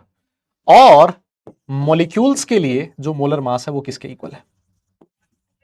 फॉर मॉलिक्यूल्स आपका जो मोलर मास है वो किसके इक्वल है? मैं आपसे ही जानना चाहता हूं दादा, अगर है हिम्मत और अगर तुम्हें चीज समझ में आई तो बता देना। हाँ, 1 मोल का जो मास है किसी भी सब्सटेंस के, 1 मोल के मास को मोलर मास बोला जाता है। जैसे हम लोग एटॉमिक मास लिखते थे, किसी भी सब्सटेंस के एक एटम के मास को एटॉमिक मास कहते थे, वैसे ही एक मॉलिक्यूल के मास को मॉलिक्यूलर मास कहते थे, वैसे ही एक मोल के मास को मोलर मास कहेंगे। सर इसमें क्या दिक्कत है? अब तुम इसको भी तुम कॉन्सेप्ट बनाना चाहते हो क्या? तुम्हें लग रहा होगा ये भी बहुत भारी चीज है। भाई कुछ नहीं भारी चीज, 1 मोल का मास मोलर मास, खत्म। हाँ, बस ये चीज मैं तुमसे सुनना चाह रहा था। मजा आ गया भाई, मजा आ गया सर, मजा आ गया सर। एटम्स के लिए मोलर मास का मतलब है ग्राम एटॉमिक मास, और मॉलिक्यूल के लिए मोलर मास का मतलब है ग्राम मॉलिक्यूलर मास। बस ये चीज मैं तुमसे सुनना चाह रहा था भाई, मुझे मजा आ गया। मैं बता रहा हूं, तुम सोच नहीं सकते मैं कितना खुश हुआ हूं। तुमने अगर इतना भी एप्लीकेशन यूज कर लिया ना, इतना भी कनेक्शन बिठा लिया, मुझे समझ में आ गया। सर ये कैसे हुआ? मैं बताऊं कैसे हुआ। 1 मोल के मास को मोलर मास बोलेंगे। अगर एटम है, एटम का 1 मोल मतलब 6.022 इंटू 10⁻23 एटम्स, और इतने एटम्स के मास को आप क्या कहते थे? ग्राम एटॉमिक मास कहते थे। और इतने एटम्स के मास को क्या बोलोगे? मोलर मास बोलोगे। इसका मतलब molar mass is equal to gram atomic mass. कोई बोल ही नहीं रहा। अरे 1 मोल ऑफ मॉलिक्यूल मतलब 6.022 इंटू 10⁻23 मॉलिक्यूल्स के मास को मोलर मास बोला जाएगा, और इतने मॉलिक्यूल के मास को ग्राम मॉलिक्यूलर मास कहते थे। भाई आज ही पढ़ा क्या है, कुछ ज्यादा दिन भी नहीं हुए, आज ही पढ़ा है, अभी थोड़ी देर पहले पढ़ा है। अरे समझ में आ गया क्या भाई? लोग निपट गए, मुझे पता है। कई लोग तो छोड़ के भाग गए होंगे, बोले इस मास्टर की बस की नहीं हमें पढ़ाना। मैं बता रहा हूं कई लोग भाग गए होंगे, कई लोग भाग गए होंगे भाई, मुझे पता है। उनको लग रहा हो कहां टाइम वेस्ट किया हमने, कहां 7-8 क्लासेस खराब करी है इनके पीछे। ये नहीं समझा सकता मैं। यस, हाँ हाँ, अरे बोलो ना, मैं सही कह रहा हूं क्या? है, मेरे हिसाब से मैं सही कह रहा हूं। और अगर मैं सही कह रहा हूं ना, तो यहां पर मैं लिखना चाह रहा हूं कुछ, है ना, कुछ छोटी छोटी चीज लिख रहा हूं। जैसे मान लो अगर मैं तुमसे पूछूं कि मोलर मास ऑफ कार्बन कितना होगा, आप बताना मुझे। अगर मैं आपसे पूछूं कि मोलर मास ऑफ सल्फर कितना होगा, तो बताना मुझे। अगर मैं आपसे पूछूं कि मोलर मास ऑफ नाइट्रोजन कितना होगा, तो वो बताना आप मुझे। अगर मैं आपसे पूछूं कि मोलर मास ऑफ वाटर कितना होगा, तो वो आप मुझे बताना। अगर मैं आपसे पूछूं कि मोलर मास ऑफ मीथेन कितना होगा, तो वो आप मुझे बताना। अगर मैं आपसे पूछूं मोलर मास ऑफ H2SO4 कितना होगा, तो वो आप मुझे बताना। और अगर मैं आपसे पूछूं मोलर मास ऑफ ग्लूकोज कितना होगा, तो वो आप मुझे बताना। बताओ।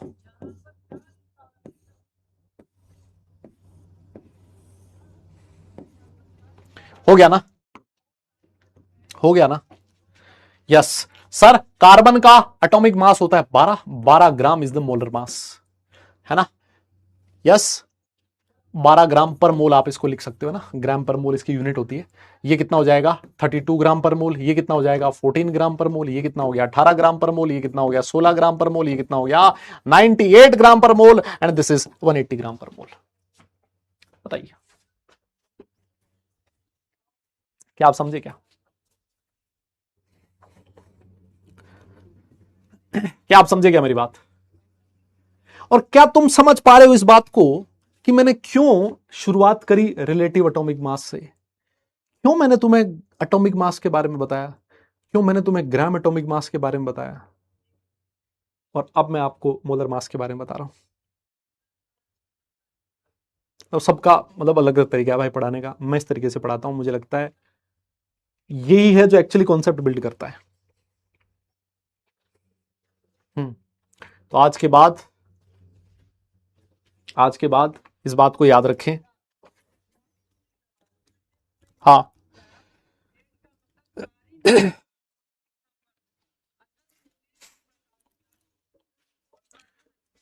इस बात को, एक ही बात को याद रखें कि molar mass is equal to, atom है तो ग्राम एटॉमिक मास, मॉलिक्यूल है तो ग्राम मॉलिक्यूलर मास। खत्म, खत्म है, कुछ बचा ही नहीं है। हाँ, कुछ बचा ही नहीं है भाई। यस, और और और सुनो सुनो, जैसे जैसे आप लोगों को, मतलब आपका घर का कोई नाम होगा ना, नहीं क्या भाई? सबका मतलब कुछ ना कुछ नाम होता ही है घर पे। घर पे जैसे मान लो किसी का चिंटू, पप्पू, राजू, है ना, ऐसे टॉमी, हनी, मतलब ऐसा नाम होता है ना किसी किसी का। वैसे मोल का भी ना मतलब घर का नाम है एक, मैं बताऊं, मोल जो है ना, मोल, मोल का भी घर का नाम है एक। सर कैसी बात कर रहे हो, मोल का भी कोई घर का नाम होता है क्या? मैंने कहा हाँ बिल्कुल है। सर बताओ, देखिए घर का क्या नाम है। घर का मतलब एक और नाम भी है। तो जैसे अगर मान लो एटम्स की मैं बात करूं, है ना, एटम्स के लिए पता है क्या है? एटम्स के लिए मोल का एक और नाम भी होता है। मोल को ग्राम एटम भी बोला जाता है। अच्छा, हाँ बेटा, मोल का ही एक और नाम है ग्राम एटम। जैसे जैसे अगर मान ले कोई मेरे से ये कहे ना, मेरे से अगर कोई ये कहे कि 2 ग्राम एटम ऑफ सोडियम, अगर मेरे से कोई ये कहे ना कि 2 ग्राम एटम्स ऑफ सोडियम, इसका मतलब आप यही समझना, आप यही समझना कि ग्राम एटम मतलब मोल, 2 मोल ऑफ सोडियम। अच्छा सर ऐसा भी होता है क्या? मैंने कहा हाँ। अगर मान लो मेरे से आज के बाद कोई ये कहेगा ना कि 4 ग्राम एटम्स ऑफ हीलियम, तो पता है मैं क्या बोलूंगा? मैं कहूंगा भाई ये कंफ्यूज मत हो जाना, ये मत समझना कि ये हीलियम का 4 मास, मास नहीं है। अगर ग्राम एटम लिखा है इसका मतलब 4 मोल ऑफ हीलियम लिखा है। क्या आप तो मेरी बात को समझ पा रहे हो क्या? अगर कहीं पर ये लिखा हुआ मिले कि 5 ग्राम एटम्स ऑफ सोडियम, अरे दादा बताओ इसका क्या मतलब है? इसका मतलब यह है कि 5 मोल ऑफ सोडियम। मैं आपको यह कहना चाहता हूं, तो मोल का ही एक और नाम है ग्राम एटम, लेकिन वो एटम्स के लिए। वैसे ही अगर मान लो यहां पर एटम की जगह मॉलिक्यूल होता, फिर बताओ, अगर एटम की जगह मॉलिक्यूल होता तो जो मॉलिक्यूल्स हैं उनके लिए मोल को क्या बोलते हैं आप? मोल का, मॉलिक्यूल के लिए जो मोल है उसका दूसरा नाम है ग्राम मॉलिक्यूल। क्या नाम है दादा? Gram molecule. Yes, gram molecule. जैसे मान लीजिए अगर कोई आपसे ये कहे कि 2 ग्राम मॉलिक्यूल्स ऑफ वाटर, है ना, 2 ग्राम मॉलिक्यूल्स ऑफ वाटर, अगर कोई ये कहता है ना तो आप उसको ये कहना ग्राम मॉलिक्यूल का मतलब 2 मोल ऑफ वाटर। ये किसकी बात हो रही है? 2 मोल की बात हो रही है। यस, जैसे अगर मान लो कोई मेरे से ये कहे कि 3 ग्राम मॉलिक्यूल्स ऑफ H2SO4, तो मैं पता है क्या बोलूंगा उसको? मैंने कहा भाई क्यों पागल बना रहा, तो सीधा ऐसे ही कह दे कि 3 मोल्स ऑफ H2SO4। समझ रहे हो क्या? अरे बोलो ना, 3 मोल्स ऑफ वाटर। अरे समझो ना, अगर कोई मेरे से ये कहे कि 4 ग्राम मॉलिक्यूल्स ऑफ अमोनिया, तो मैं कहूंगा भाई सीधी सीधी बात बोलना, 4 मोल्स ऑफ अमोनिया। सीधी बात तो ये है, क्या दिक्कत है? यस, और सर और सुनिए, और सुनिए, और सुनिए सर, अगर मान लो आयंस होते, अगर मान लीजिए आयंस होते यहां, है ना, आयंस के लिए पता है मोल को क्या बोला जाता है? हाँ सर बताओ। आयंस के लिए मोल को बोला जाता है ग्राम आयंस। क्या बोला जाता है? ग्राम आयंस। क्या बोला जाता है दादा? ग्राम आयंस। जैसे अगर कोई मान लो मेरे से ये कहे 2 gram ions of Cl- chloride ion, तो मैं कहूंगा भाई सीधी सी बात बोल दे, 2 मोल ऑफ Cl-।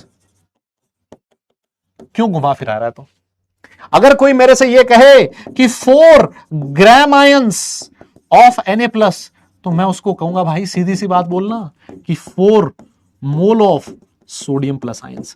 तो ये जो घर के नाम है ना, ये नाम ध्यान रख लियो, कई बार लोग इसी में फंस जाते हैं, है ना, कई बार लोग इसी में फंस जाते हैं। ये आपको याद होने जरूरी है। ये एक बार के लिए लिख लो आप, ये एक बार के लिए लिख लो आप। यस यस, ये एक बार के लिए लिख लो आप।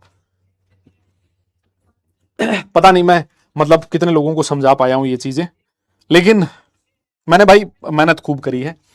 और मैं आपसे एक चीज बोलूंगा कि अगर मान लीजिए आपको नहीं समझ में आया ना, फिर भी अगर मान लीजिए थोड़ा बहुत कुछ डाउट रहा है ना, तो मेरी आपसे रिक्वेस्ट यही है कि एक बार के लिए घर जाके वापस रिवाइज जरूर करें इसको, है ना, इसको वापस देखें।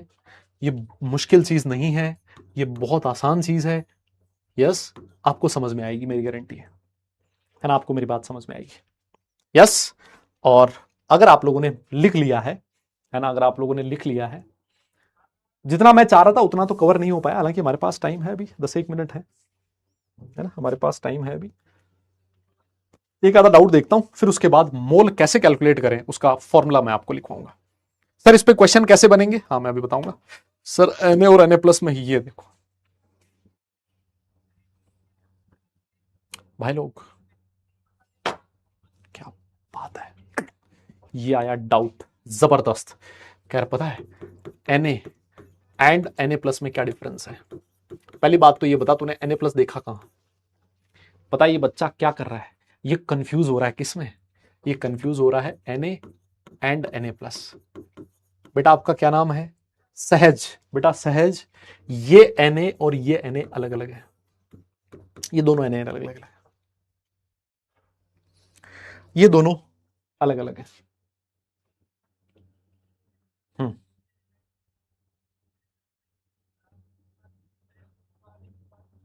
बेटा अगर कैपिटल लिखा है ना तो that is Avogadro number, Na plus कुछ नहीं होता। Na एटम है, Na प्लस आयन है। अगर इन दोनों में डिफरेंस पूछ रहे हो तो this is atom and this is ion, ठीक है।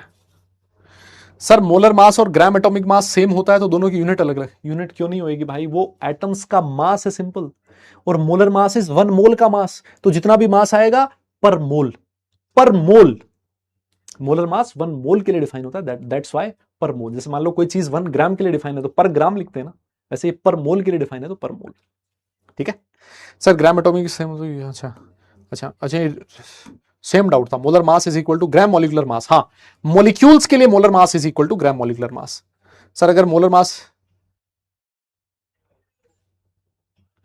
अरे बेटा molar mass is defined for 1 mole, that's why हम लोग ग्राम पर मोल लिखते हैं, है ना। जैसे मान लो अगर कोई चीज, जैसे आप लिखते हो ना डेंसिटी किलोग्राम पर मीटर क्यूब, तो डेंसिटी की फॉर्मूला क्या होता है कि 1 मीटर क्यूब के अंदर 1 यूनिट वॉल्यूम के अंदर जितना मास होता है that is called as density, तो उसको density is equal to mass by volume. तो 1 मीटर क्यूब में जितना मास है वो डेंसिटी है, तो इसकी यूनिट क्या होगी, मास पर वॉल्यूम पर मीटर क्यूब, है ना। तो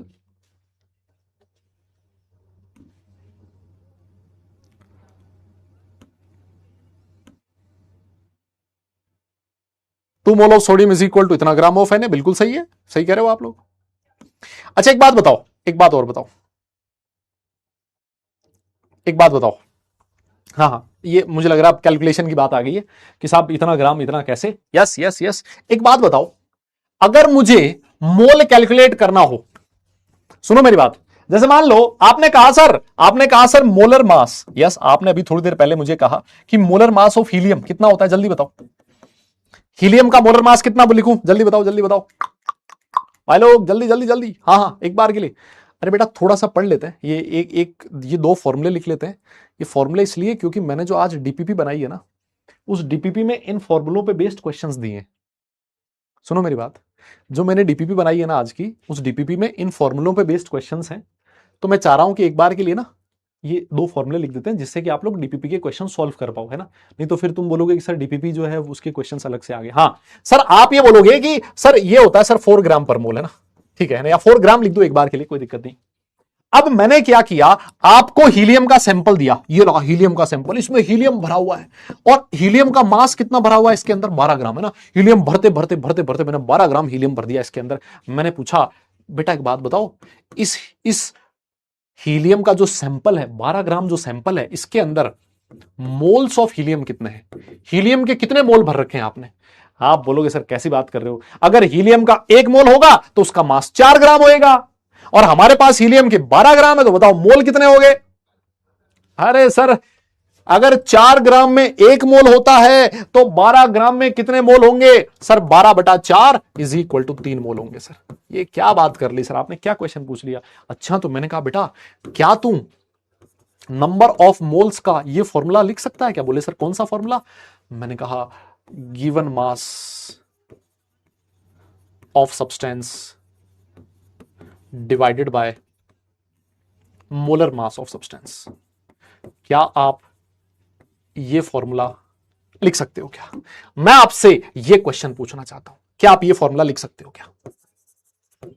जैसे यहां पर लिखा 12 जो ग्राम था सर, वो हमारे पास गिवन था, this is given mass of substance, और सर हमने इसको 4 से डिवाइड कर दिया, sir this is molar mass of substance.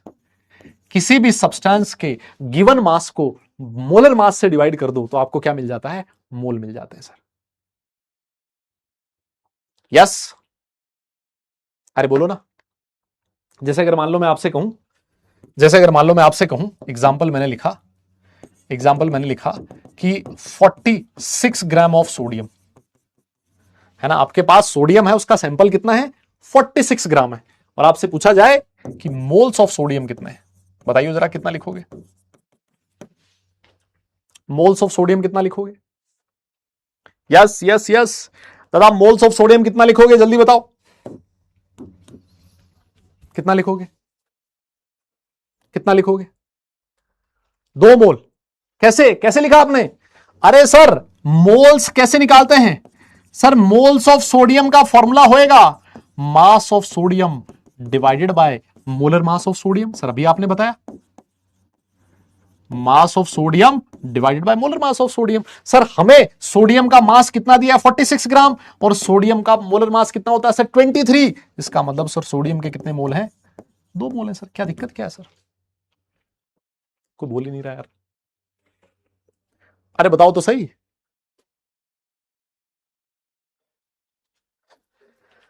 Sir आपने क्या कर रखा है? एक सैंपल ले रखा है और इसके अंदर 54 ग्राम पानी भर रखा है, और आपसे कोई पूछे कि मोल्स ऑफ पानी कितना है, इसके अंदर कितने मोल आपने भर रखे हैं? कोई बता सकता है क्या मुझे? हाँ कोई बता सकता है क्या? बताओ जरा।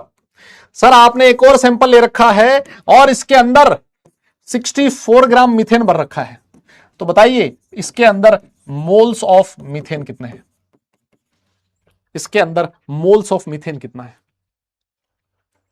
बताओ ना। अरे सर वाटर जो है, वाटर का मोलर मास कितना होएगा? जल्दी से बताइए। सर वाटर का मोलर मास ना सर चुपके से लिख देते हैं, पता ना लग जाए किसी को। सर ये 18 ग्राम पर मोल होता है सर।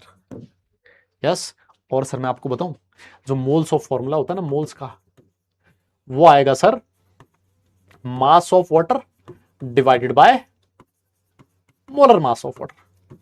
यस सर, वाटर का अगर 18 ग्राम होता तो उसमें 1 मोल होता पानी का, और हमारे पास 54 ग्राम है, तो 54 डिवाइड बाय 18, सर कितने मोल आ गए? 3 मोल आ गए। क्या मेरी बात समझ रहे हो क्या? यस। अरे सर यहां देखिए मास दिया है, आपसे अगर कोई पूछता कि मोलर मास ऑफ मीथेन कितना है, अरे चुपके से लिख दो सर ये 16 ग्राम पर मोल होता है, बिकॉज इसका ग्राम मोलर मास कितना होता है? 16 होता है। तो सर यहां आइए, सर कैसे लिखें? फॉर्मूला आएगा sir mass of methane divided by molar mass of methane. ठीक है सर, मास ऑफ मीथेन कितना हमारे पास? 64 है, मोलर मास 16 है, सर कितने मोल आ गए? 4 मोल आ गए। फिर क्या तुम मेरी बात समझ रहे हो क्या? दादा बोलना पड़ेगा। Yes yes yes. अरे क्लियर हो गया क्या? क्लियर हुआ क्या? क्लियर। लेकिन फिर भी जो पढ़ाना था वो नहीं पढ़ा पाए। एक फॉर्मूला बच गया, जिस फॉर्मूले पे मैंने क्वेश्चंस दिए हैं, तो मैं आपको बता देता हूं आज वाले डीपीपी में से कौन से क्वेश्चन आपको नहीं करने है ना। आपको कौन से क्वेश्चन नहीं करने हैं मैं आपको बता देता हूं।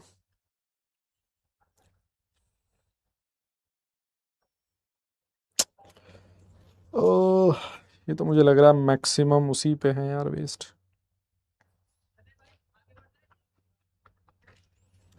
चलो चलो चलो चलो, एक फॉर्मूला लिख देते हैं ना, सिर्फ फॉर्मूला लिख देते हैं। मैं सिर्फ आपके 4-5 मिनट लूंगा, है ना, जिससे कि अपनी डीपीपी सॉल्व हो जाएगी। ठीक है, बहुत आसान वाले क्वेश्चंस दिए, डीपीपी आपकी सॉल्व हो जाएगी। देखो इधर आओ, देखो इधर आओ, जैसे इधर आओ, एक फॉर्मूला और लिख देते हैं ना, एक फॉर्मूला और कर लेते हैं जिससे हमारी डीपीपी सॉल्व हो जाएगी। आओ देखो, एक बात बताओ, जैसे मान लो आपने क्या कर रखा है, वापस से आपके पास ये सैंपल है एक, है ना, और इस सैंपल के अंदर आपने कितने एटम्स लिख रखे हैं, लेट से आपने 2Na, 2Na, Na क्या है, एवोगैड्रो नंबर बताया था ना, 2Na एटम्स ऑफ नियोन भर रखा है। अगर आपसे पूछ ले कोई इसके अंदर आपने कितने मोल भर रखे हैं नियोन के, आपने इसके अंदर कितने मोल भर रखे हैं नियोन के, यस बेटा थोड़ा सा 5 मिनट है ना, 5 मिनट है ना, 5 मिनट मैं आपके कीमती टाइम में से 5 मिनट का हकदार हूं शायद, है ना, 5 मिनट दे दो आप मुझे, यस।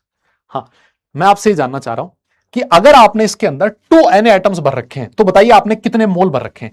आप बोलोगे सर 1Na, Na एटम्स अगर होते तो 1 मोल होता, और अगर हमारे पास 2Na एटम्स हैं तो 2Na एटम्स का मतलब कितना हो गया सर, कैसी बात कर रहे हो सर, 2Na एटम्स का मतलब हो गया सर 2 मोल। अरे मैंने कहा लेकिन तूने निकाला कैसे, बोला सर जो मुझे जितने पार्टिकल्स दिए हुए थे 2Na उसको मैंने डिवाइड कर दिया Na से, जो कितने गिवन पार्टिकल्स थे उसको मैंने Na से डिवाइड कर दिया तो मुझे मोल मिल गए। अच्छा, मैंने कहा इसका मतलब क्या ये है क्या कि अगर आपको नंबर ऑफ मोल्स निकालने हो तो आप लिख सकते हो गिवन नंबर ऑफ पार्टिकल्स जो आपको क्वेश्चन में गिवन है डिवाइडेड बाय 6.022 इंटू 10⁻23, जिसको आप लोग एवोगैड्रो नंबर कहते हो। क्या इस फॉर्मूले की हेल्प से आप लोग नंबर ऑफ मोल्स निकाल सकते हो क्या? अब यहां पर जो पार्टिकल है बेटा ये एटम भी हो सकते हैं, मॉलिक्यूल भी हो सकते हैं और आयन भी हो सकते हैं, कुछ भी हो सकते हैं, ये कुछ भी हो सकते हैं। इस फॉर्मूले के अंदर लगाओ इसको, देखो आपको कितने पार्टिकल्स गिवन थे सर, मुझे 2Na, यहां आपने 2Na लिखा, डिवाइड बाय Na लिखा, Na से Na उड़ गया सर 2 आ गया। क्या आप लोग इस तरीके से कर सकते हो क्या? नहीं कर सकते क्या? मतलब ऐसे पूछ लिया मैंने तो ऐसे ही पूछ लिया।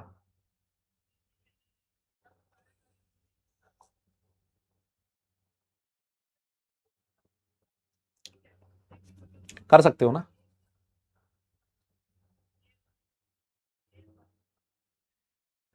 यस।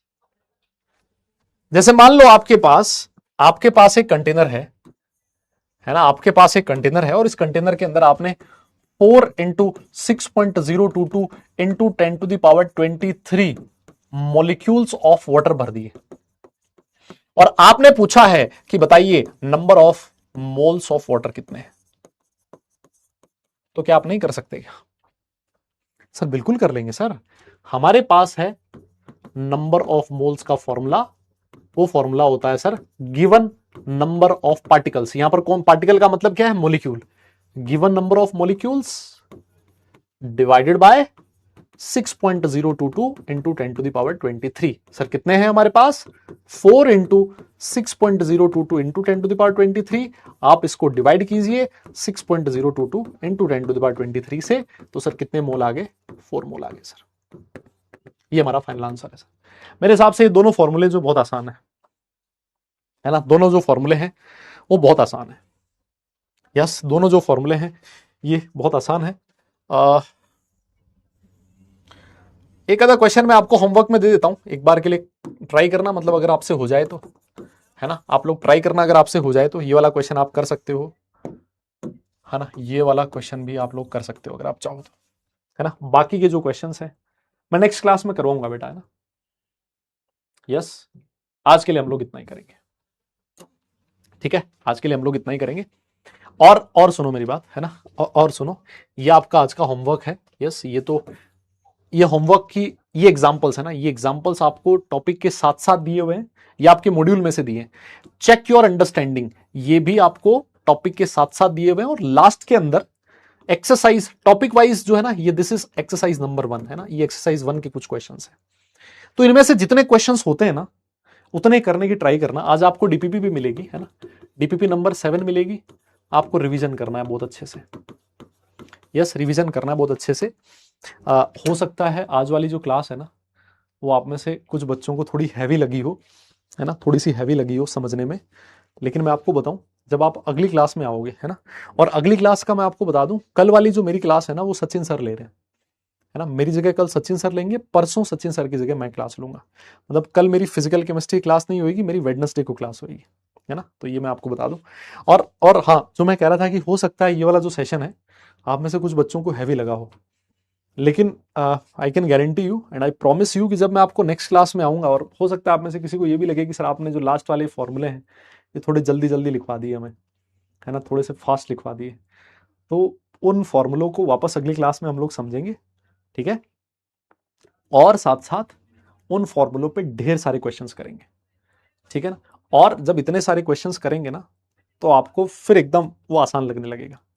यस, मोल निकालने का एक और फॉर्मूला भी है, तो वो वाला जो फॉर्मूला है हम लोग अगली क्लास में देखेंगे, ठीक है।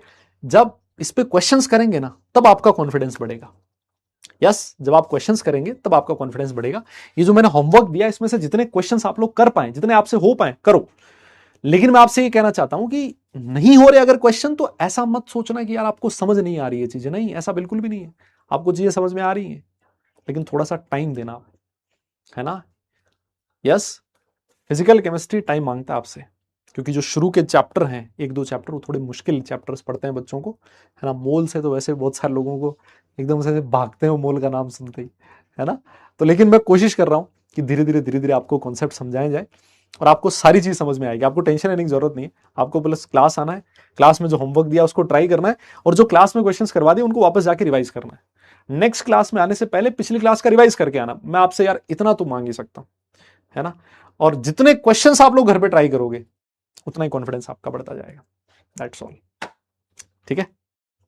करना एक बार, नेक्स्ट क्लास में जहां से छोड़ा वहीं से स्टार्ट करेंगे या उससे पहले से स्टार्ट करेंगे, है ना, जिससे आपको चीजें अच्छे समझ में आए। और क्वेश्चंस वगैरह हम लोग काफी सारे क्वेश्चंस करेंगे अगली क्लास में, ठीक है। चलो बस आज के लिए इतना ही करते हैं, फिर नेक्स्ट सेशन में आपसे वापस मुलाकात होगी। सारे लोग अपना ख्याल रखें, खुश रहें, हंसते मुस्कुराते रहें और पढ़ाई जरूर करते रहें, क्योंकि बेटा काम पढ़ने से चलेगा, सिर्फ मुस्कुराने से नहीं। नेक्स्ट क्लास तक के लिए tata bye bye, love you all.